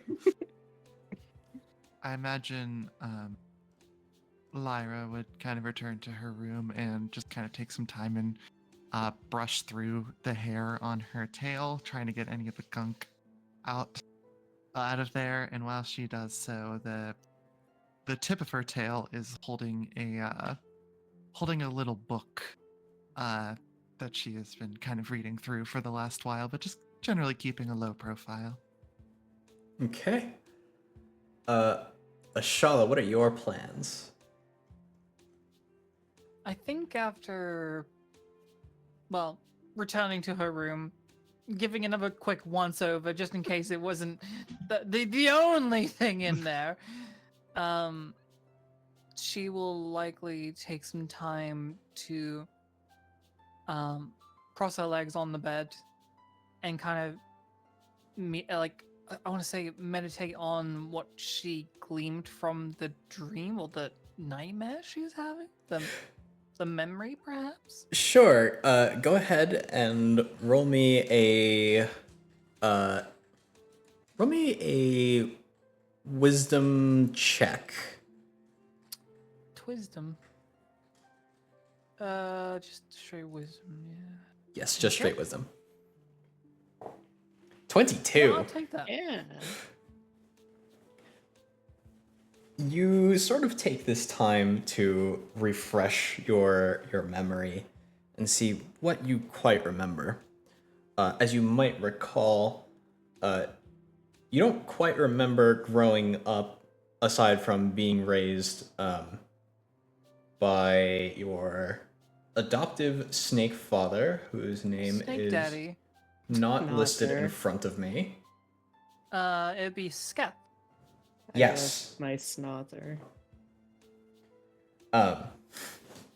He had seemingly taken you from a place that was considered your may have been your home, although you're not quite certain what it was. But it was the Chaos Rift, a sort of space between spaces where Githyanki and Githzerai are known to stay. And you're not quite certain which of the two factions you may have been, but you know that going there may find you some answers. Meditating on that fact, you sort of gleam something a little bit different about those memories. You recall that the sort of spiraling city, you might recognize that as the Gith homeworld, which is built upon the corpse of a dead god, something that Fania had mentioned when she believed that they were going to sneak you on board so that you could attempt to find Mac's family. Which is quite the intimidating place to go, considering that they are in a full state of war against the Mind Flayers at the moment. Mm. But then you turn your attention back towards the Chaos Rift. And something that you begin to remember, you get to little more bits and pieces, is that you recall that the location is seemingly very full of. That location was having a lot of combat at the time. It seems like the ones that were adorned in silver had begun to fight what you believed to be the faction that you had joined. Given your understanding of the Githyanki, you're assuming that that might answer your question, that perhaps you were a Githzerai. Hmm.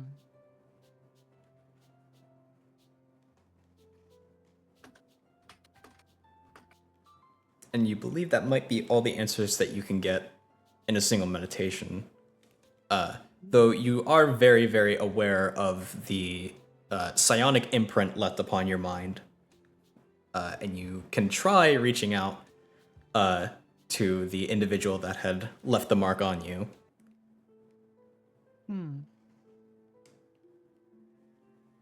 Okay. I think after like the eventful morning she had, I think she's going to hold off from it. Okay. It has been quite a day so far, and the day has only just begun. She might she in like sort of self deliberation will go against probably trying to gleam into more of this now. Instead she's considering about maybe doing that later. So whenever the time presents itself to be opportune.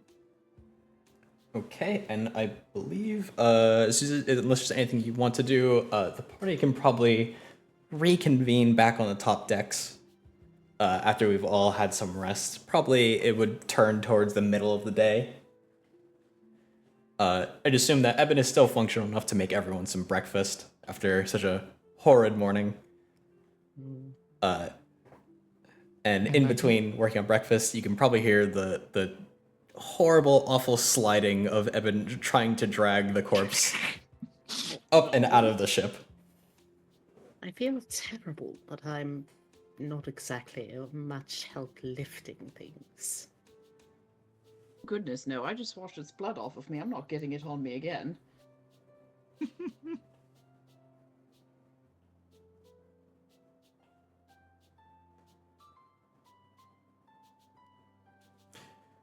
As you all sort of reconvene back on the top decks. Oh, did you have something?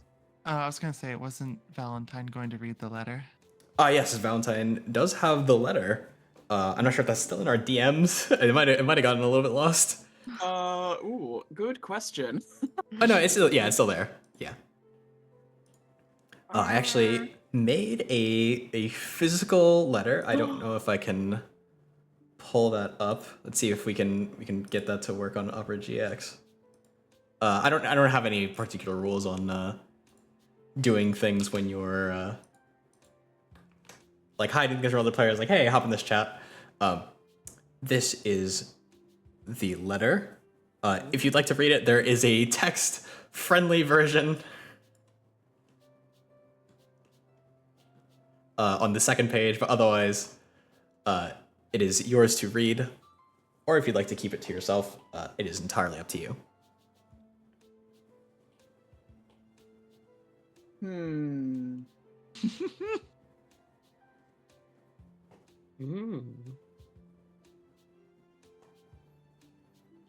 I think.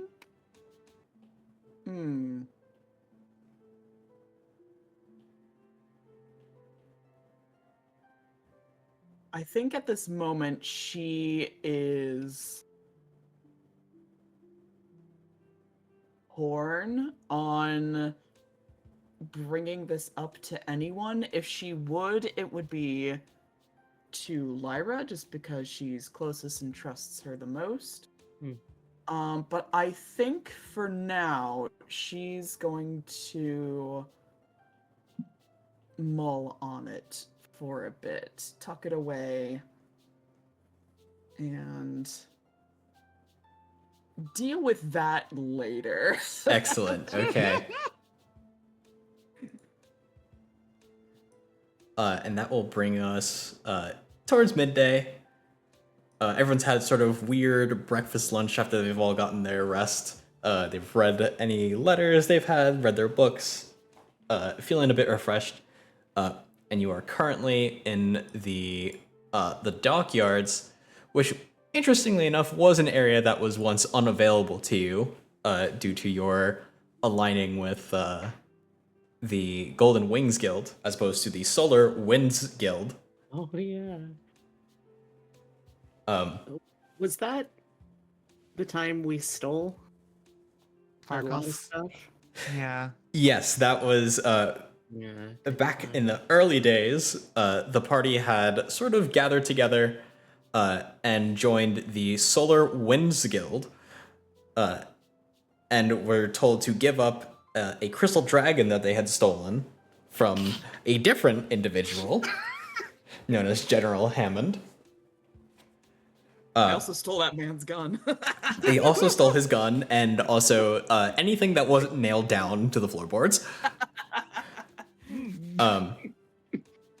And proceeded to decide that, well, we didn't like stealing from that last guy. We're going to steal from this guy too, who is their guild leader at the time. That doesn't sound like us at all. Creating the seemingly most chaotic event that the Solar Winds Guild has ever seen in their vast estates. Oh, that's flattering. And proceeded to help the the Golden Wings Guild, who had vested interest in the location, steal everything that was in the auction house that they were planning on hosting. The Solar Winds Guild have been on a bit of a downward decline since that event. A lot of people don't trust them anymore. A lot of investors are starting to pull out. Though they can't necessarily... They're one of those things that it's too big to fail, given the absolutely massive wealth being hosted by Orlin, the Fearbolg owner. Oh yes, it would be so dreadful to see them suffer. But doing such a thing had caused you to gain the ire, and you became very, very hot targets on the radar of anyone who is involved with the Solar Winds.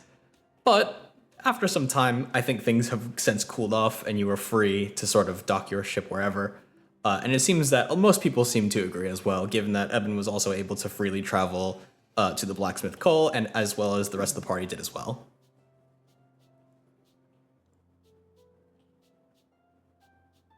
We're great heroes. I just want to make that very clear. They are, in fact, heroes. They have done good things, I promise. We saved child. Yeah, we did save a child. And returned the dragon child to its mother, who paid the party I believe, 40,000 gold pieces ruby. We also murdered a colonist. Yeah. I don't recall that one. We stopped the spread of a incredibly dangerous magical drug, Ah, yes. Yes, that is true. and we saved a second child. Ashala is a child of someone. Excuse you? We could have just said we saved a person. Oh yes, but it sounds more moral if you say a child. People Do I care look- more about children than people for some reason. Do I appear to be a child to you? Oh, I can't say I've ever had the pleasure of meeting Gith before. I don't know where you would stand, but you seem quite adult. If only For I all we know, really knew. maybe you age quite rapidly. Very true. I mean, you are talking to someone who kind of lacks that knowledge and experience, so We'll I all be lost guess- together.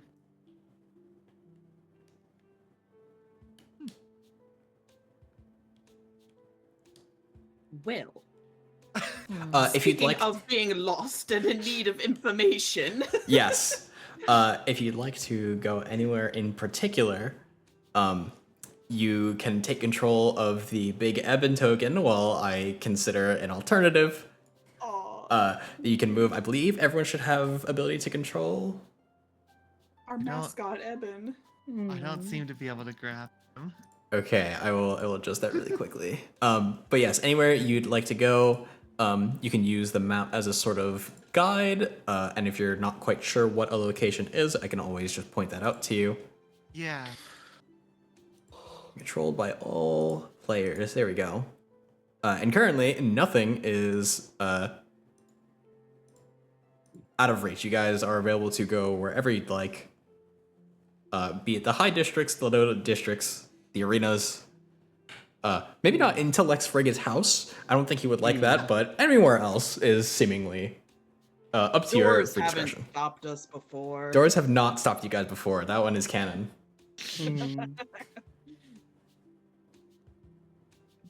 I think we were going to Phinea's place to kind of see if she had any ideas about what's going on with the storm, because it seems to be messing with everybody. We gotta figure out why the vibes are bad. Yes. The vibes are, as one would say, off. Is that the plan that everyone agrees? Yes, Yes. I think that a reasonable course.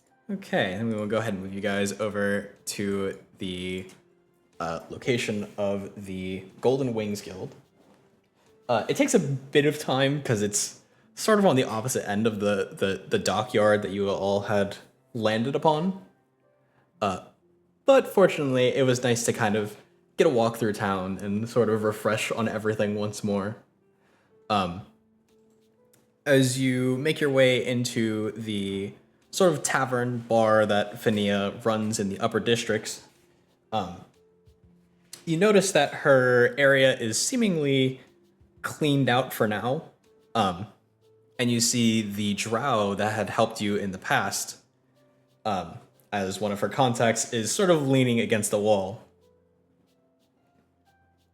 Ah, well, I see you all have finally decided to show up. Didn't think you guys would take so long to get here today. But Terribly Yes. sorry. I suppose that's not quite my concern. I was paid to wait here anyway. In any case, Phinia has sent her regards. It seems that there's some problems going on due to the space storm influencing space travel. And it seems like unless Lex Frigate opens up something of an embargo, ships are sort of docked here for the time being. Although I've heard if you're able to get yourself an astrologer of some kind, they might be able to help you figure out where to make your spelljammer jump to get around. But until then, it would seem like the mission to get Mac, his family back, is a bit on hold for now. We'll reach out to you if we need you. Right. Valentine gives Lyra a little nudge. Oh, I was waiting for you. Well, we were actually hoping to speak with Phinia regarding this storm of sorts. Well, if you're here to talk with Phineas specifically about the storm, well, I suppose you guys are somewhat in her good graces. If you're looking to get for some information, you might want to head your way down to the underside of the fleet. Vania's hosting a bit of an event right now, trying to get some more information in the time being. And she's running it in her little casino operation she's got going. I think it might be not a terrible idea if you guys wanted to stop there, though just be a little bit careful you don't blow up any event that she's running. I know how explosive you guys can be. Oh, nonsense. We are the very definition of caution. Most of that reputation comes from our associate checks. Well, I can believe that much at least. Any other questions before I head out? I think you guys don't really need to have me hang around here anymore. No, please go about your day as you were. We can find this casino. Indeed, yes. You can find her casino, I forget what it's called, the Golden Aura, something like that. I'm uncertain. It's never really been my thing. I don't mess with the underside. Bit of a rough territory, that. Mm. But if you're looking, that's probably where she is right now. I imagine she also has that green-haired Mac with her as well.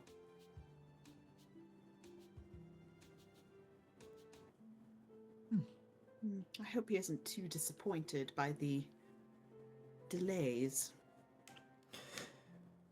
It's been a minute since I've seen him either. Phineas had him training or working on some sort of testing with him. I'm not necessarily certain. Like I said, not really my area of expertise, but Well, we have a heading.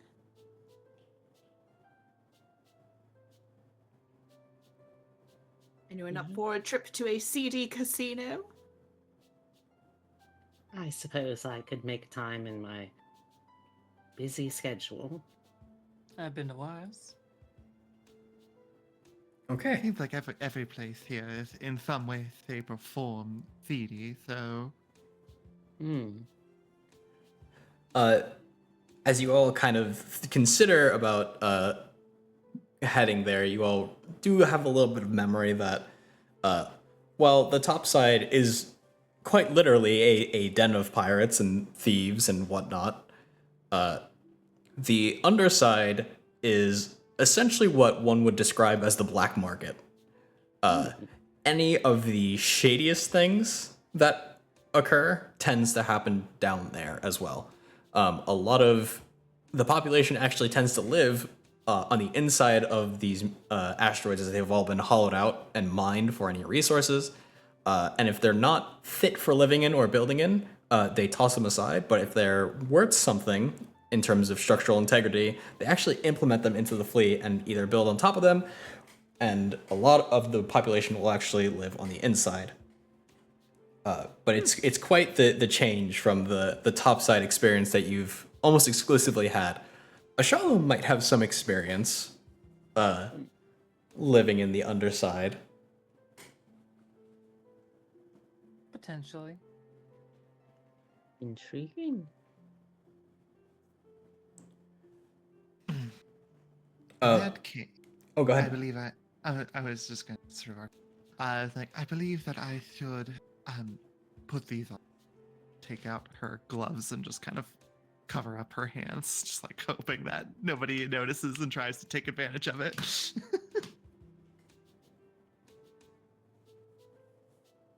But if you'd all like, you can enter the underside through one of a few different ways, unless you had anything else you'd like to do while you're still on the surface. I just want to make sure that I'm still good with Zots. I want to check in with my boy. As you go and consider about Zots, Zots is currently hiding, tucked away inside your pack, kind of just lurking around and just kind of skitters up and. This not home. We're home. Oh yes, we need to do some business today. Okay. I go nap. I sleepy. It's too Have a bright. wonderful nap. Thank you. And just kind of whoops right back into your pack. But it seems to be very, very comfy in your pack.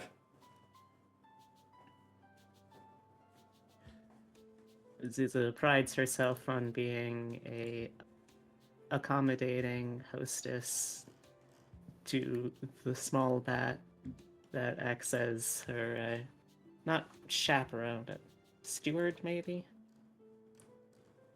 certainly Retainer, a perhaps. confidant. Yes, Yes. a retainer and a confidant. A friend and a confidant. Thank you, Zots, for being a friend. Oh, that's all. Okay. I'm quite all right then. As far Well- as... Oh, go ahead.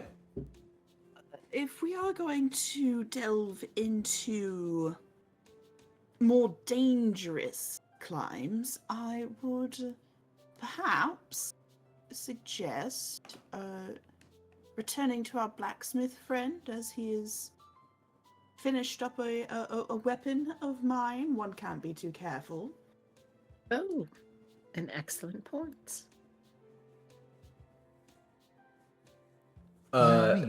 No questions? Okay. Then as you guys all head back towards, I believe one of the more seedy districts on the top side, where you originally had stayed due to the low cost of all the inns, you're able to find the dwarven blacksmith Cole, who, upon seeing you, seems to like very quickly like start rummaging through his stuff. Sorry about that. I think this one is yours, right? This one? It's the very large one, yes. He pulls out the biggest one that he has, which is your rapid repeater, which has since been upgraded. Ooh. I believe he had offered you a few options on the upgrades, and I can't quite recall which one that you had I taken. know the one that I took was to lower the misfire rate. Yes. And I don't remember what by though. we'll say I believe it's like a misfire rate of 5. Correct. We can say it's been reduced by 2. Hell yeah. And it seems that it's also, if it's already a +1, it now has the accuracy of a +2 as it's been dialed in. Ooh. Sick. Yeah, I promised I wouldn't really be able to do too much with it, but those friends of yours in high places, low places, I don't know what kind of friends you're making, but let me say they paid a pretty penny to make sure that you get a good weapon. Also, I don't remember how much you paid, but I think it was 1,500, and he takes a big sack of gold and just drops it right in front of you, and you now have another 1,500 gold to your name. Yay. Goodness. Thank you, Cole. I'm sure that was considerable effort on your part. Oh, don't thank me, thank whatever friend you had. They paid me almost 4 times what you were paying me. Oh, Oh. well, I'm glad you got such a prospective financier out of it. Thank you. Well, if you ever need them to, well, get anything made, you can always reach out to me. I'll try my best. Excellent. Thank you so much for your services. I'm sure we'll see each other again very soon. He reaches up his prosthetic arm, which he's lost in quite a few smithing accidents with working with gunpowder, and gives you a wave goodbye. As they leave, Valentine will address the group. I seem to have made friends without realizing it. And while I consider myself to be quite charismatic, I appear to be making friends whilst I sleep. Though you don't know who may have put such a vigorous down payment on that? I have an inclination. I have what I presume to be a code name, if you will. I received a letter quite mysteriously, and Well, I wanted to check its legitimacy, and based off of this interaction, I would say that it is quite legitimate. And she'll, out of her pocket, take out the letter, handing it first to Lyra. Oh boy. Oh, Oliver, we do need access to view that. Oh no! I've made a critical accident. It's Anyone with the encrypted. link? Oh, no. There we go. And now everyone can see. Yay. Just a head up. If you want to read, it is on the second page. With a more legible version, I like making it fancy. Who wants to read it? Well, I suppose I it's should. given to you. Yeah. Oh god, that means I have to do it in Lyra's voice. Okay. I mean, it could be her internal voice. Did she think with the list? Does she think? Yeah, does she think with the lisp? I imagine she would. Would it be all right if I read this aloud or for? Perhaps not allowed. Mm. It seems like there's no one in the shop currently, but as you know, that hasn't necessarily stopped anyone from Listening in. spy networks and listening in. So I think I'll read it aloud, and then I'll RP what I say to the group. So, Valentine, your reputation and has reverberations even reaching to my domain. The famous heiress of the infamous Vonder heists has managed to go entirely unnoticed for who she is. I would have words with you, and more importantly, a proposition. Should any poor, unfortunate souls give you trouble, simply flash this letter before them. However, it would be in your best interest not to walk into another's web with such a valuable item. As a show of good faith, for your answer to my summons, when you visit the good blacksmith Cole, you will find your weapon and the price you paid returned to you. The underside welcomes you and your crystal dragons with a gaping maw lush with teeth. I await with bated breath in the belly of the beast. May the threads of fate be yours to pluck. The Weaver. As you read the name, the Weaver, So, after Ashala, reading that, you actually recognize the Weaver as a incredibly prominent and influential figure. In your memory, they are considered to be the architect of a majority of the fleet. A lot of what you see in terms of the web spans that attach the fleet together is actually made by their special team. It's not quite certain what exactly the webs are, but they do seem a bit spider-like in nature. But they're almost as strong as steel, and they're seemingly fire-resistant to some degree. Regarding what else they do, they're also considered the Web Warden, where any individuals who commit a crime that is essentially, well, crime as much as you can have one in a lawless place.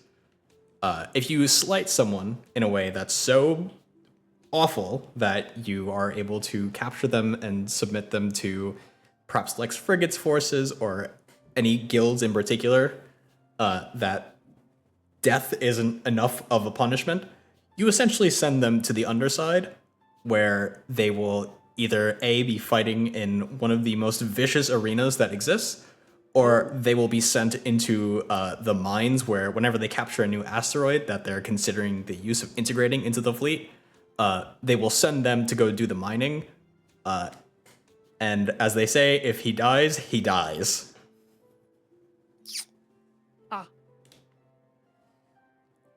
But essentially, they're essentially of the rank or equivalency of Lex Frigate's right hand, the champion of the arena. So this is a very, very powerful figure.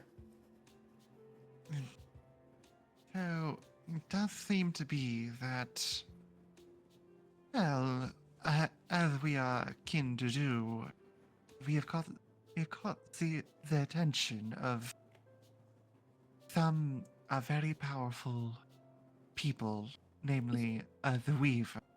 Yes, and as I said, I quite frankly question the legitimacy of it, considering that they made a rather egregious typo. They said the infamous Vonda heists, when I'm sure they meant the famous Vonda heists. I mean, mother and father were simply beneficiaries of many good heists, so not exactly infamous, as more Certainly as not. I mean, that is why we struck out. We were to be the first pirates of our family, Of course. ruining our family's squeaky clean reputation.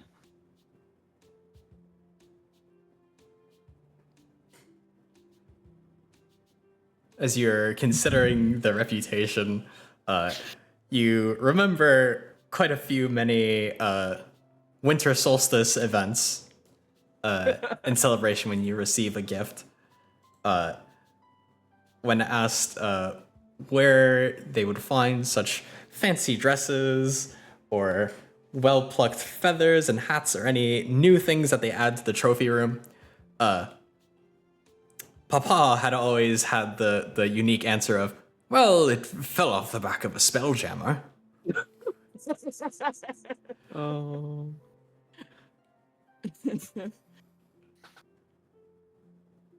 So many spelljammer accidents that he made quite advantage of.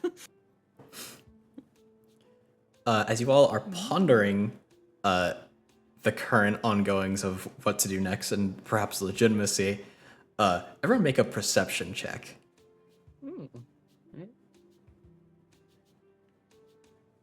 Ooh, that's an 8. 15? 19? Oh, a 7. Souza and Ashala. The two of you are kind of just hanging around near the front of the store when you notice, out by one of the lampposts, there seems to be an unusual individual kind of just sitting there attempting to hide behind it, but not doing a very good job considering they're quite a round individual. They seem to be wearing some sort of leathered gear. They're wearing some sort of leather gear and what appears to be a grung-based ski mask to conceal their identity, though you're questioning how many grung you might have known in your time, and you can only really recall about 2. Oh.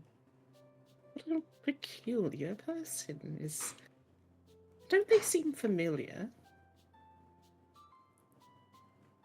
In They what do way? seem familiar to you, Zuza. Where have I seen them before? Oh, what are you guys looking at? Oh, the portly little gentleman trying to hide behind the lamppost there, looking at us. He's quite a bit of a distance off. A few people that are walking by on the street, because it is a bustling city, kind of just like give him like glance, like, what is that guy doing? And just like keep going. But unless you were kind of just like looking around, you probably wouldn't have really noticed him, or if you would have written him off as just another strange individual produced by the fleet. Well, I mean, there are grung that are just a part of the fleet. I don't. He does seem to be rather intent on watching. Have we met Grung before?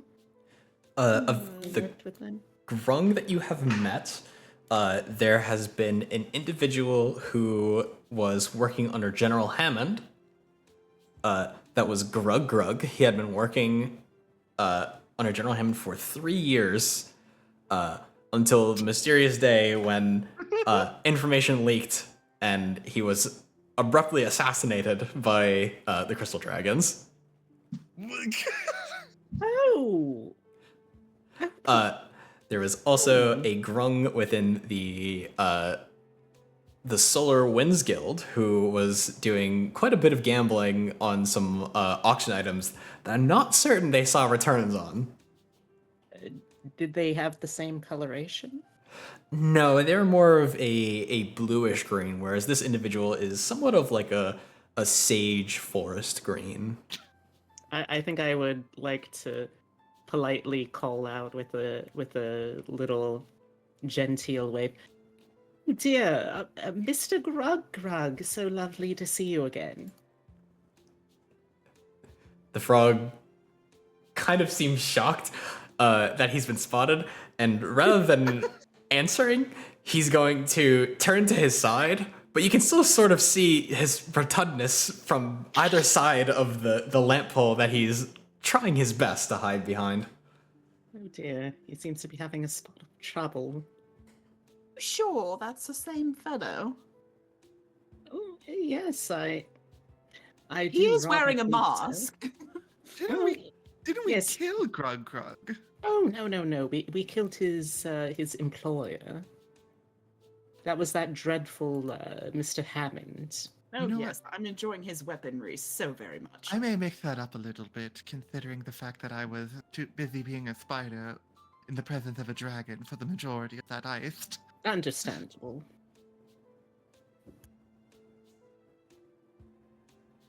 But I swear the things that you all have gone into that I've apparently missed out on. Would it be considered rude to speak to the former hench frog of someone you have slewn in the course of adventuring? Dear, do you think he's upset? I do hope not. He seemed a perfectly reasonable fellow. You recall the dear frenemy that you've made over your past few heists. You haven't seen him in a hot minute. An individual by the name of Robert, also known as Bob or Bobbert, depending on your inclination that day. But you had actually encountered him at the Hammond estate in the front door. And later, you had encountered him working with the Solar Winds not long after. I do hope he's doing well. That is also like completely sincere. I don't think that Zuza at all sees any emotional dissonance between this. It's like, well, he's not employed by someone who we've decided to terminate with extreme prejudice, so I don't see why he should hold a grudge. then why don't you go over and introduce yourselves again? He does seem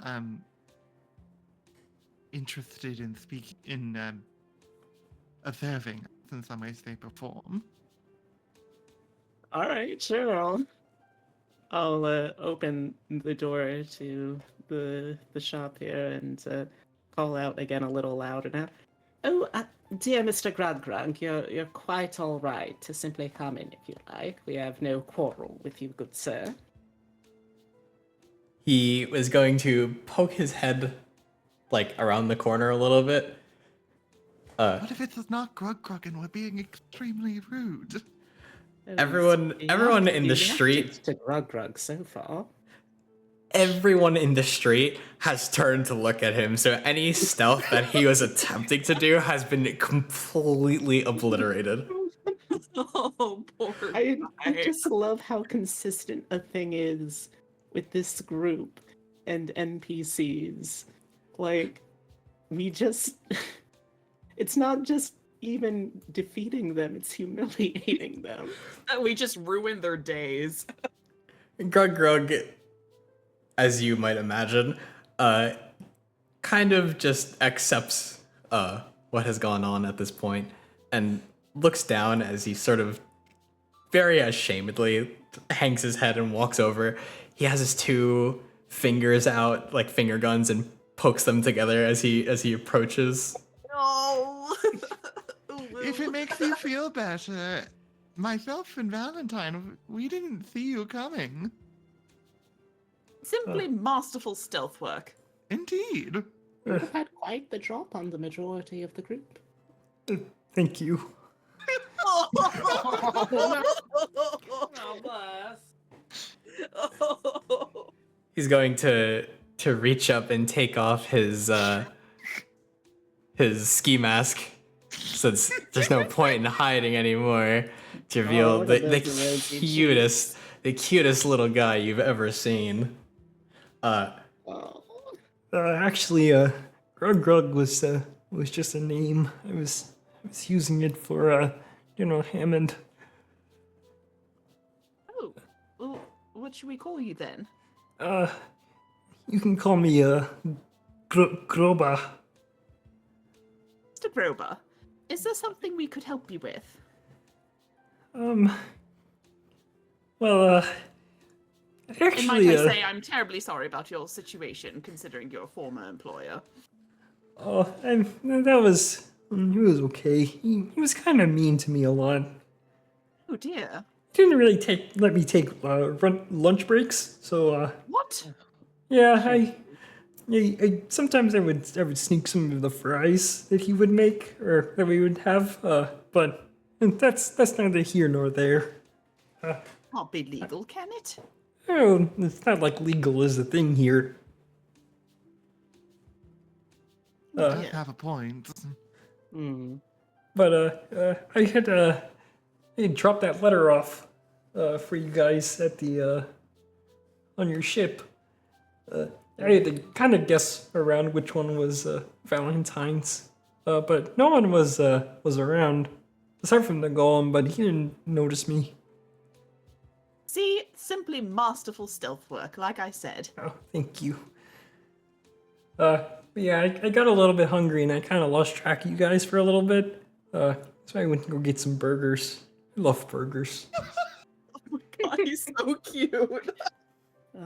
So we're all out of character. We're all in agreement. We're hiring Groba We're for adopting our next Groba. job.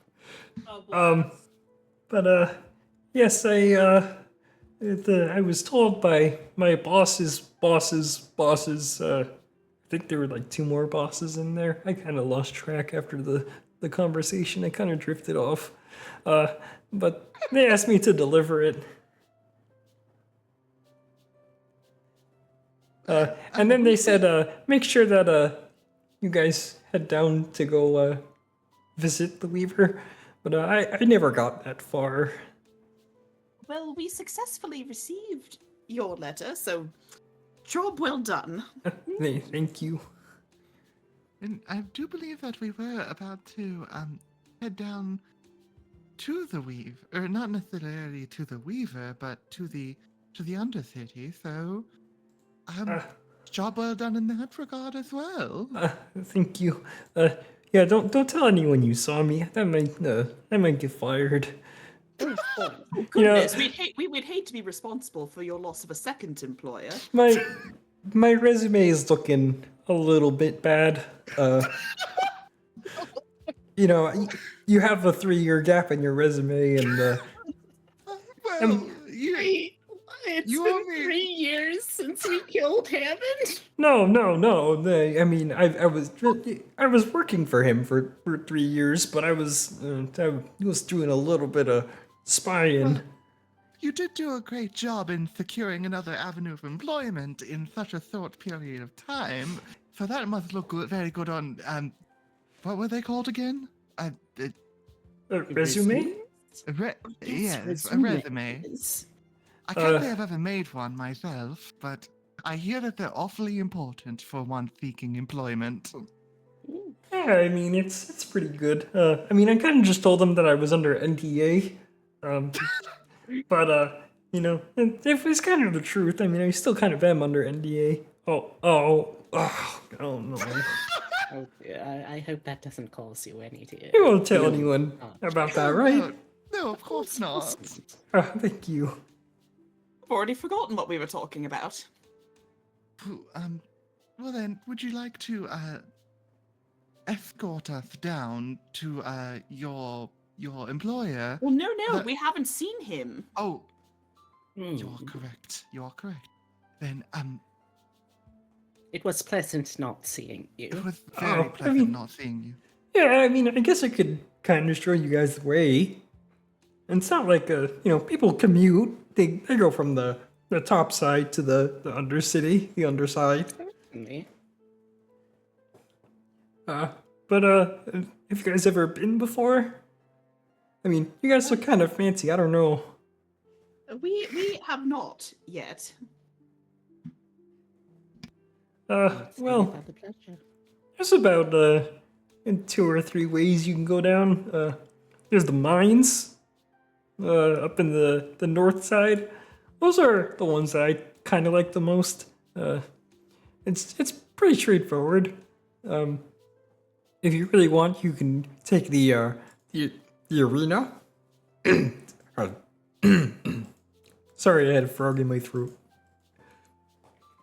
Listen, I just want to say, out of character, I have a Kermit voice.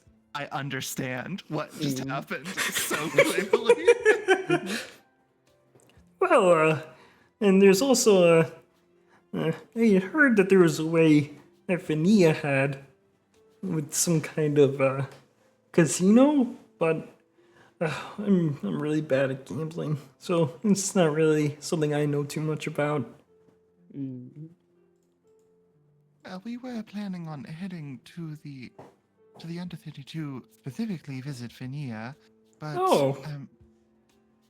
but I mean this fellow sounds like a upstanding person. I do not know their gender expression or anything of the sort. The Weaver, as far as I know, not really too many people get to talk to the Weaver. I mean, Lex Frigate does, I guess. I guess anyone that works with the Weaver does. I think they go by they them, but I'm not entirely certain. They're kind of scary, so I just talked to my boss's boss, and their boss. There's a lot of bosses. There is, That's yeah. quite the hierarchy. Yeah, it really is. At least you have a clear hierarchy of employment to strive for, I think. Yes, a good ladder of promotion. Yeah, I do my best, I think. But if you guys are gonna head off, I recommend the mines. It should be pretty straightforward. Not too many dangerous things that way, and that path should also take you to Main Street. So that should be a pretty straightforward walk. And I think the letter should make you safe. So good luck. I'm gonna go get a burger. Oh yes. Yes, have a wonderful take your lunch break. Okay. Bye. Goodbye. Lovely to not see you. And then he waves off, and kind of just, sort of as much as a frog can skip, kind of skips his way back towards the rest of town. I love him. He seems like a friendly fellow. He really does. He's a good guy, that Groba. And you said you murked his boss. Shot him point blank right in the forehead. Nice.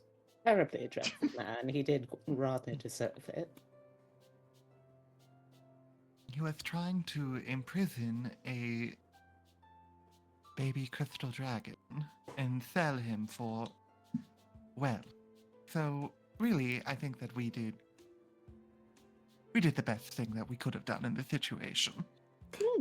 Now that you're thinking about it, Zuza, you actually have quite a bit of paperwork that you had borrowed from his desk after, well, it's more like loot from spoils that you have obtained by right of conquest of the fleet. You never really got the opportunity to take a look at them, but it might have had anything regarding to do with his business deals or any interesting hunts he might have, because he was quite the huntsman. Unfortunately, all those are sitting back at the ship, so that might be a bit of a travel time to go look at those, but you just remember that you never really had the chance until, I guess, around now to really sit down and take a good look at those. I really should take a look at those. I guess I say aloud to no one in particular. Well, clearly he was worth being spied on, so. Very interesting. Well, As you might ask the recall, leader. as you might recall from that entire ongoing, and for anyone in the audience who is unfamiliar, General Hammond was tasked with capturing a crystal dragon and delivering that crystal dragon to a group of Githyanki individuals who were going to trade him a map to a golden city. Unfortunately, though, Hammond was defeated, and the party began to escape with the crystal dragon. And the Gith decided that they didn't really care who they were making the trade with, as long as they made the trade to get said crystal dragon. They had thrown this boy, known as MacMuffin, the Muffin Man. Depending on your pronunciation, though, it might be seen as MacGuffin, but he certainly tried his best wherever he could. And they have since delivered Mac to an individual who knows of his true situation and might know a bit more about how to get said map out of him, Fania, who runs the Golden Wings Guild.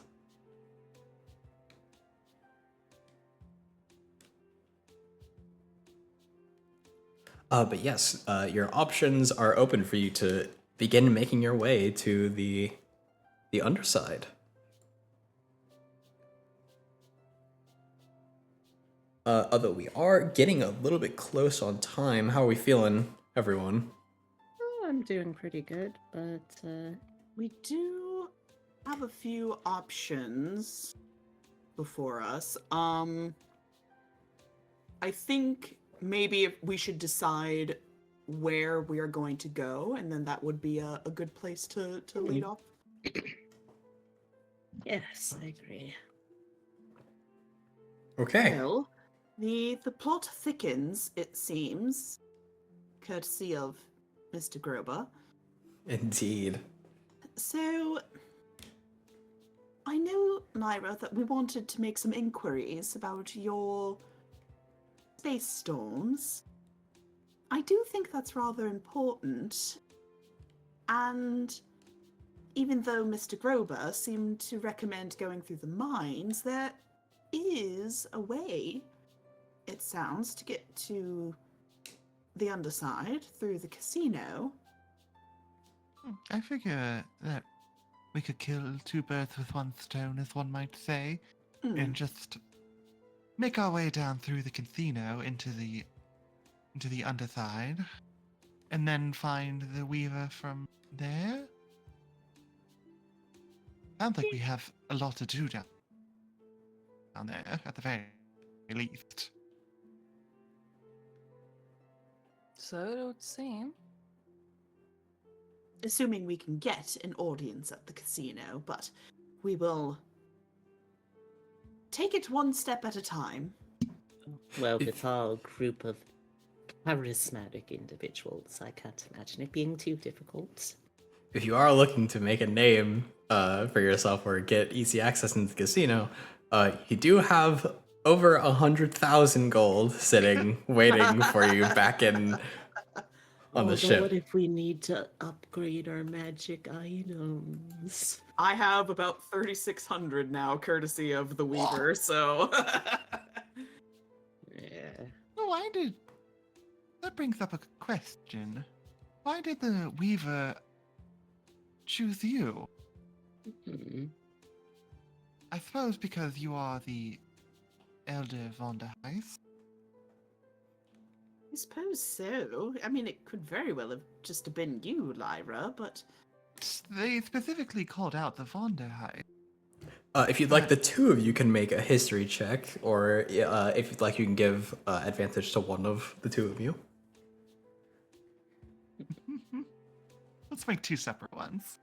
Ooh. I got a 12. I got 10. We truly don't know our family history. No. You also consider that Papa never necessarily told you about the majority of his dealings. Sadly not. Oh, Papa. But, I mean, why would they know about him? Well, certainly they know the renown of, the dashing businessman that he was. I suppose so, but the reach of all the way to the fleet seems a bit far-fetched. Well, I can assume in business dealings, one might make some friends in perhaps lower places. Could I make an insight roll just to see if, like, as an outside perspective, I could piece together, oh, their father was most certainly a criminal. Yeah, you know what? Go ahead. I like that. Yeah, go ahead and make an insight check. Nah, it's an 8. I got nothing. He was a legitimate businessman. As far as you can tell, and given that you're also one of the few neutral planets that are within the Federation territory, it's a rough life living in a neutral planet on Federation territory. Conveniently enough, though, the Wunderheis, as the governors of that one planet, are actually doing pretty well for themselves, considering that there's a huge trade network that has to go through their territory.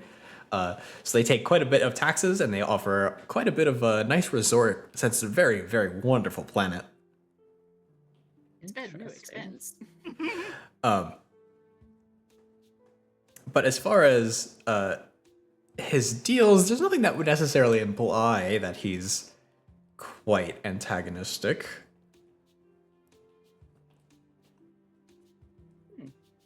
Right? We threw many a good ball in our day. Indeed.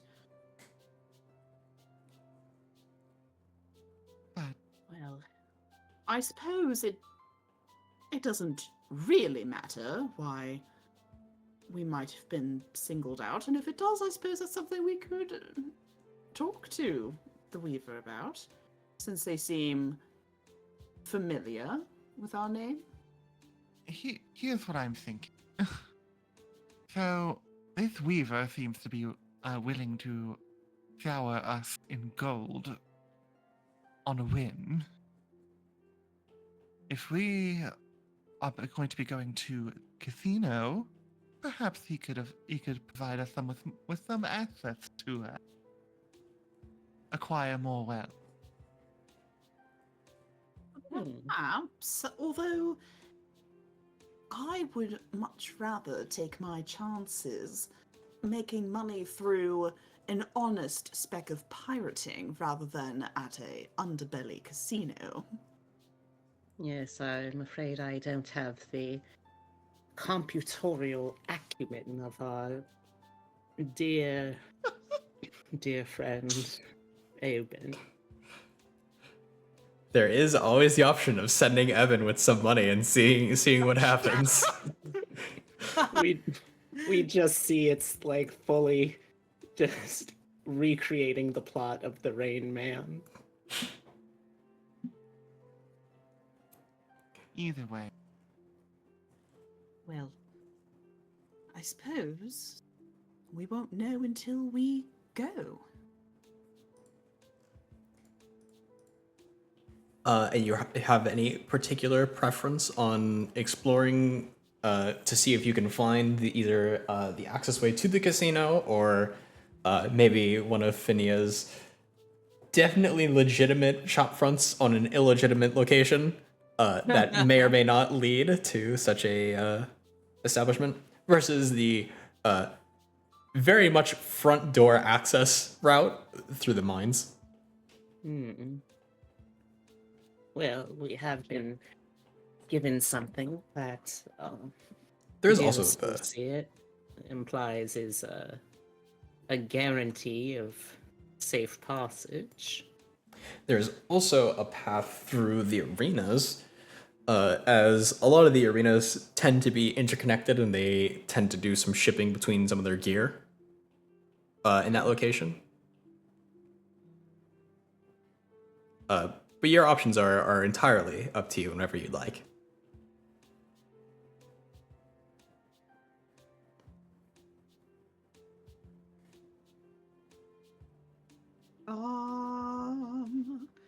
I feel like,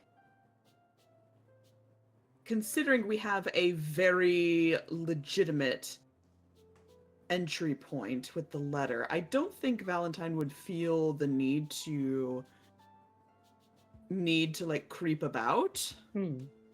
So I think maybe accessing through the more front door approach would be what she would recommend. And besides, we have to make good on what we said for Gropa. He helped us. We have to follow that through to make sure that his employers know that we. Yes, quite. What? I agree. It is very important. But why are we laughing? I'm just laughing about how we gotta get Grover a promotion. Look, it's Groba and Bobbert that we owe a lot to. There's let's see, let's take a look at the list that we have. You look at exclamation point CT journal for any of you in the audience. At any point in time, you can go and look up the quests that the Crystal Dragons have, which is 4 pages long. They've got their main quests, although there are some page breaks. There's the main quest, which they have been directed to do, although liberating the planet Ardero might be a little bit difficult given the space storms restricting travel. There is everyone's personal quest that they all have.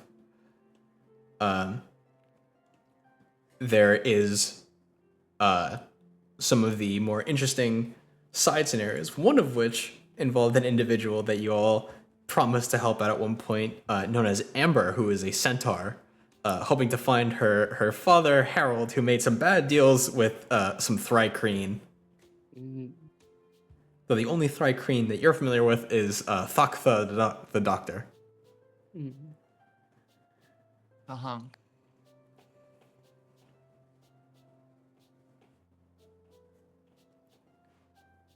Well, I think we can go through the mines. But if Finea is busy running the casino at the moment, perhaps we should take our time to reach her, so that way she can have time to talk through the very important business we have. Is everyone in agreement? Mine. All right. It seems reasonable. In that case, you all gather together and begin to move towards the mines. Let's see here.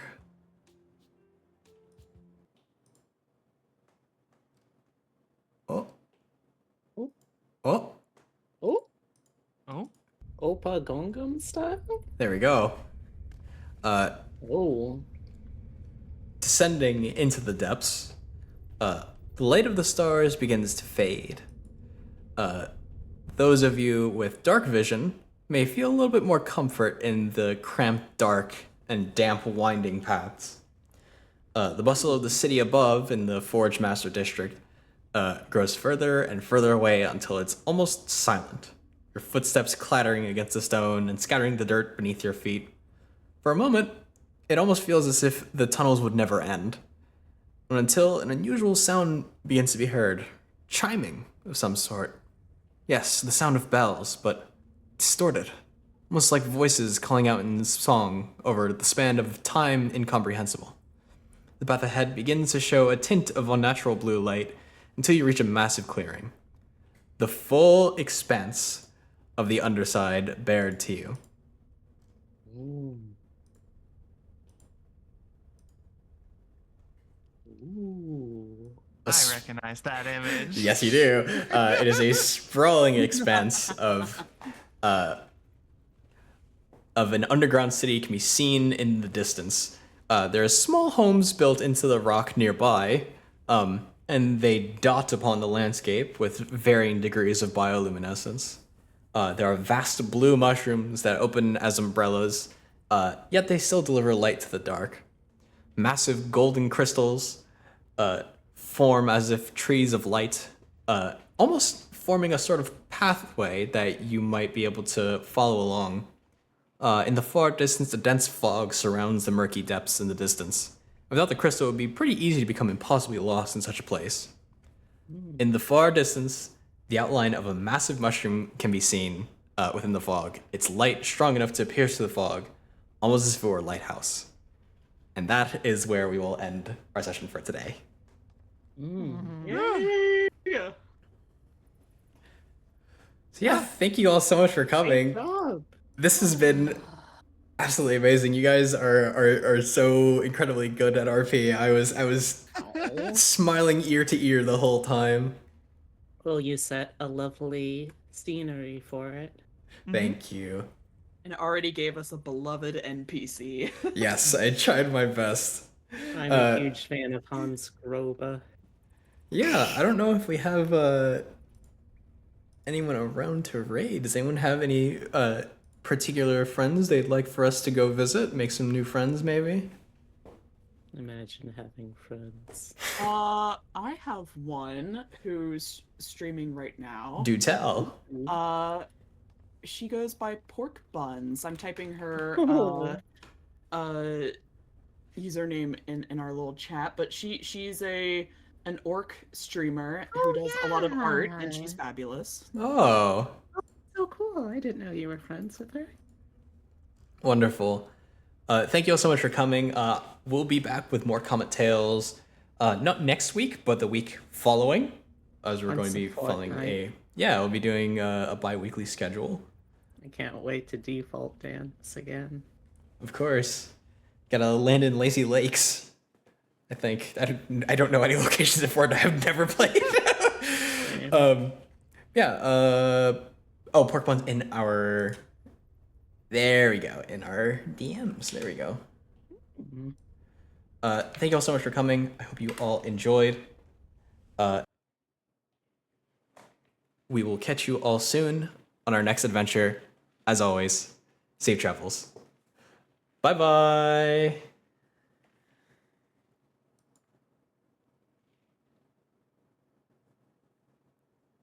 I forgot to pull up the raid or the stream. Oh my.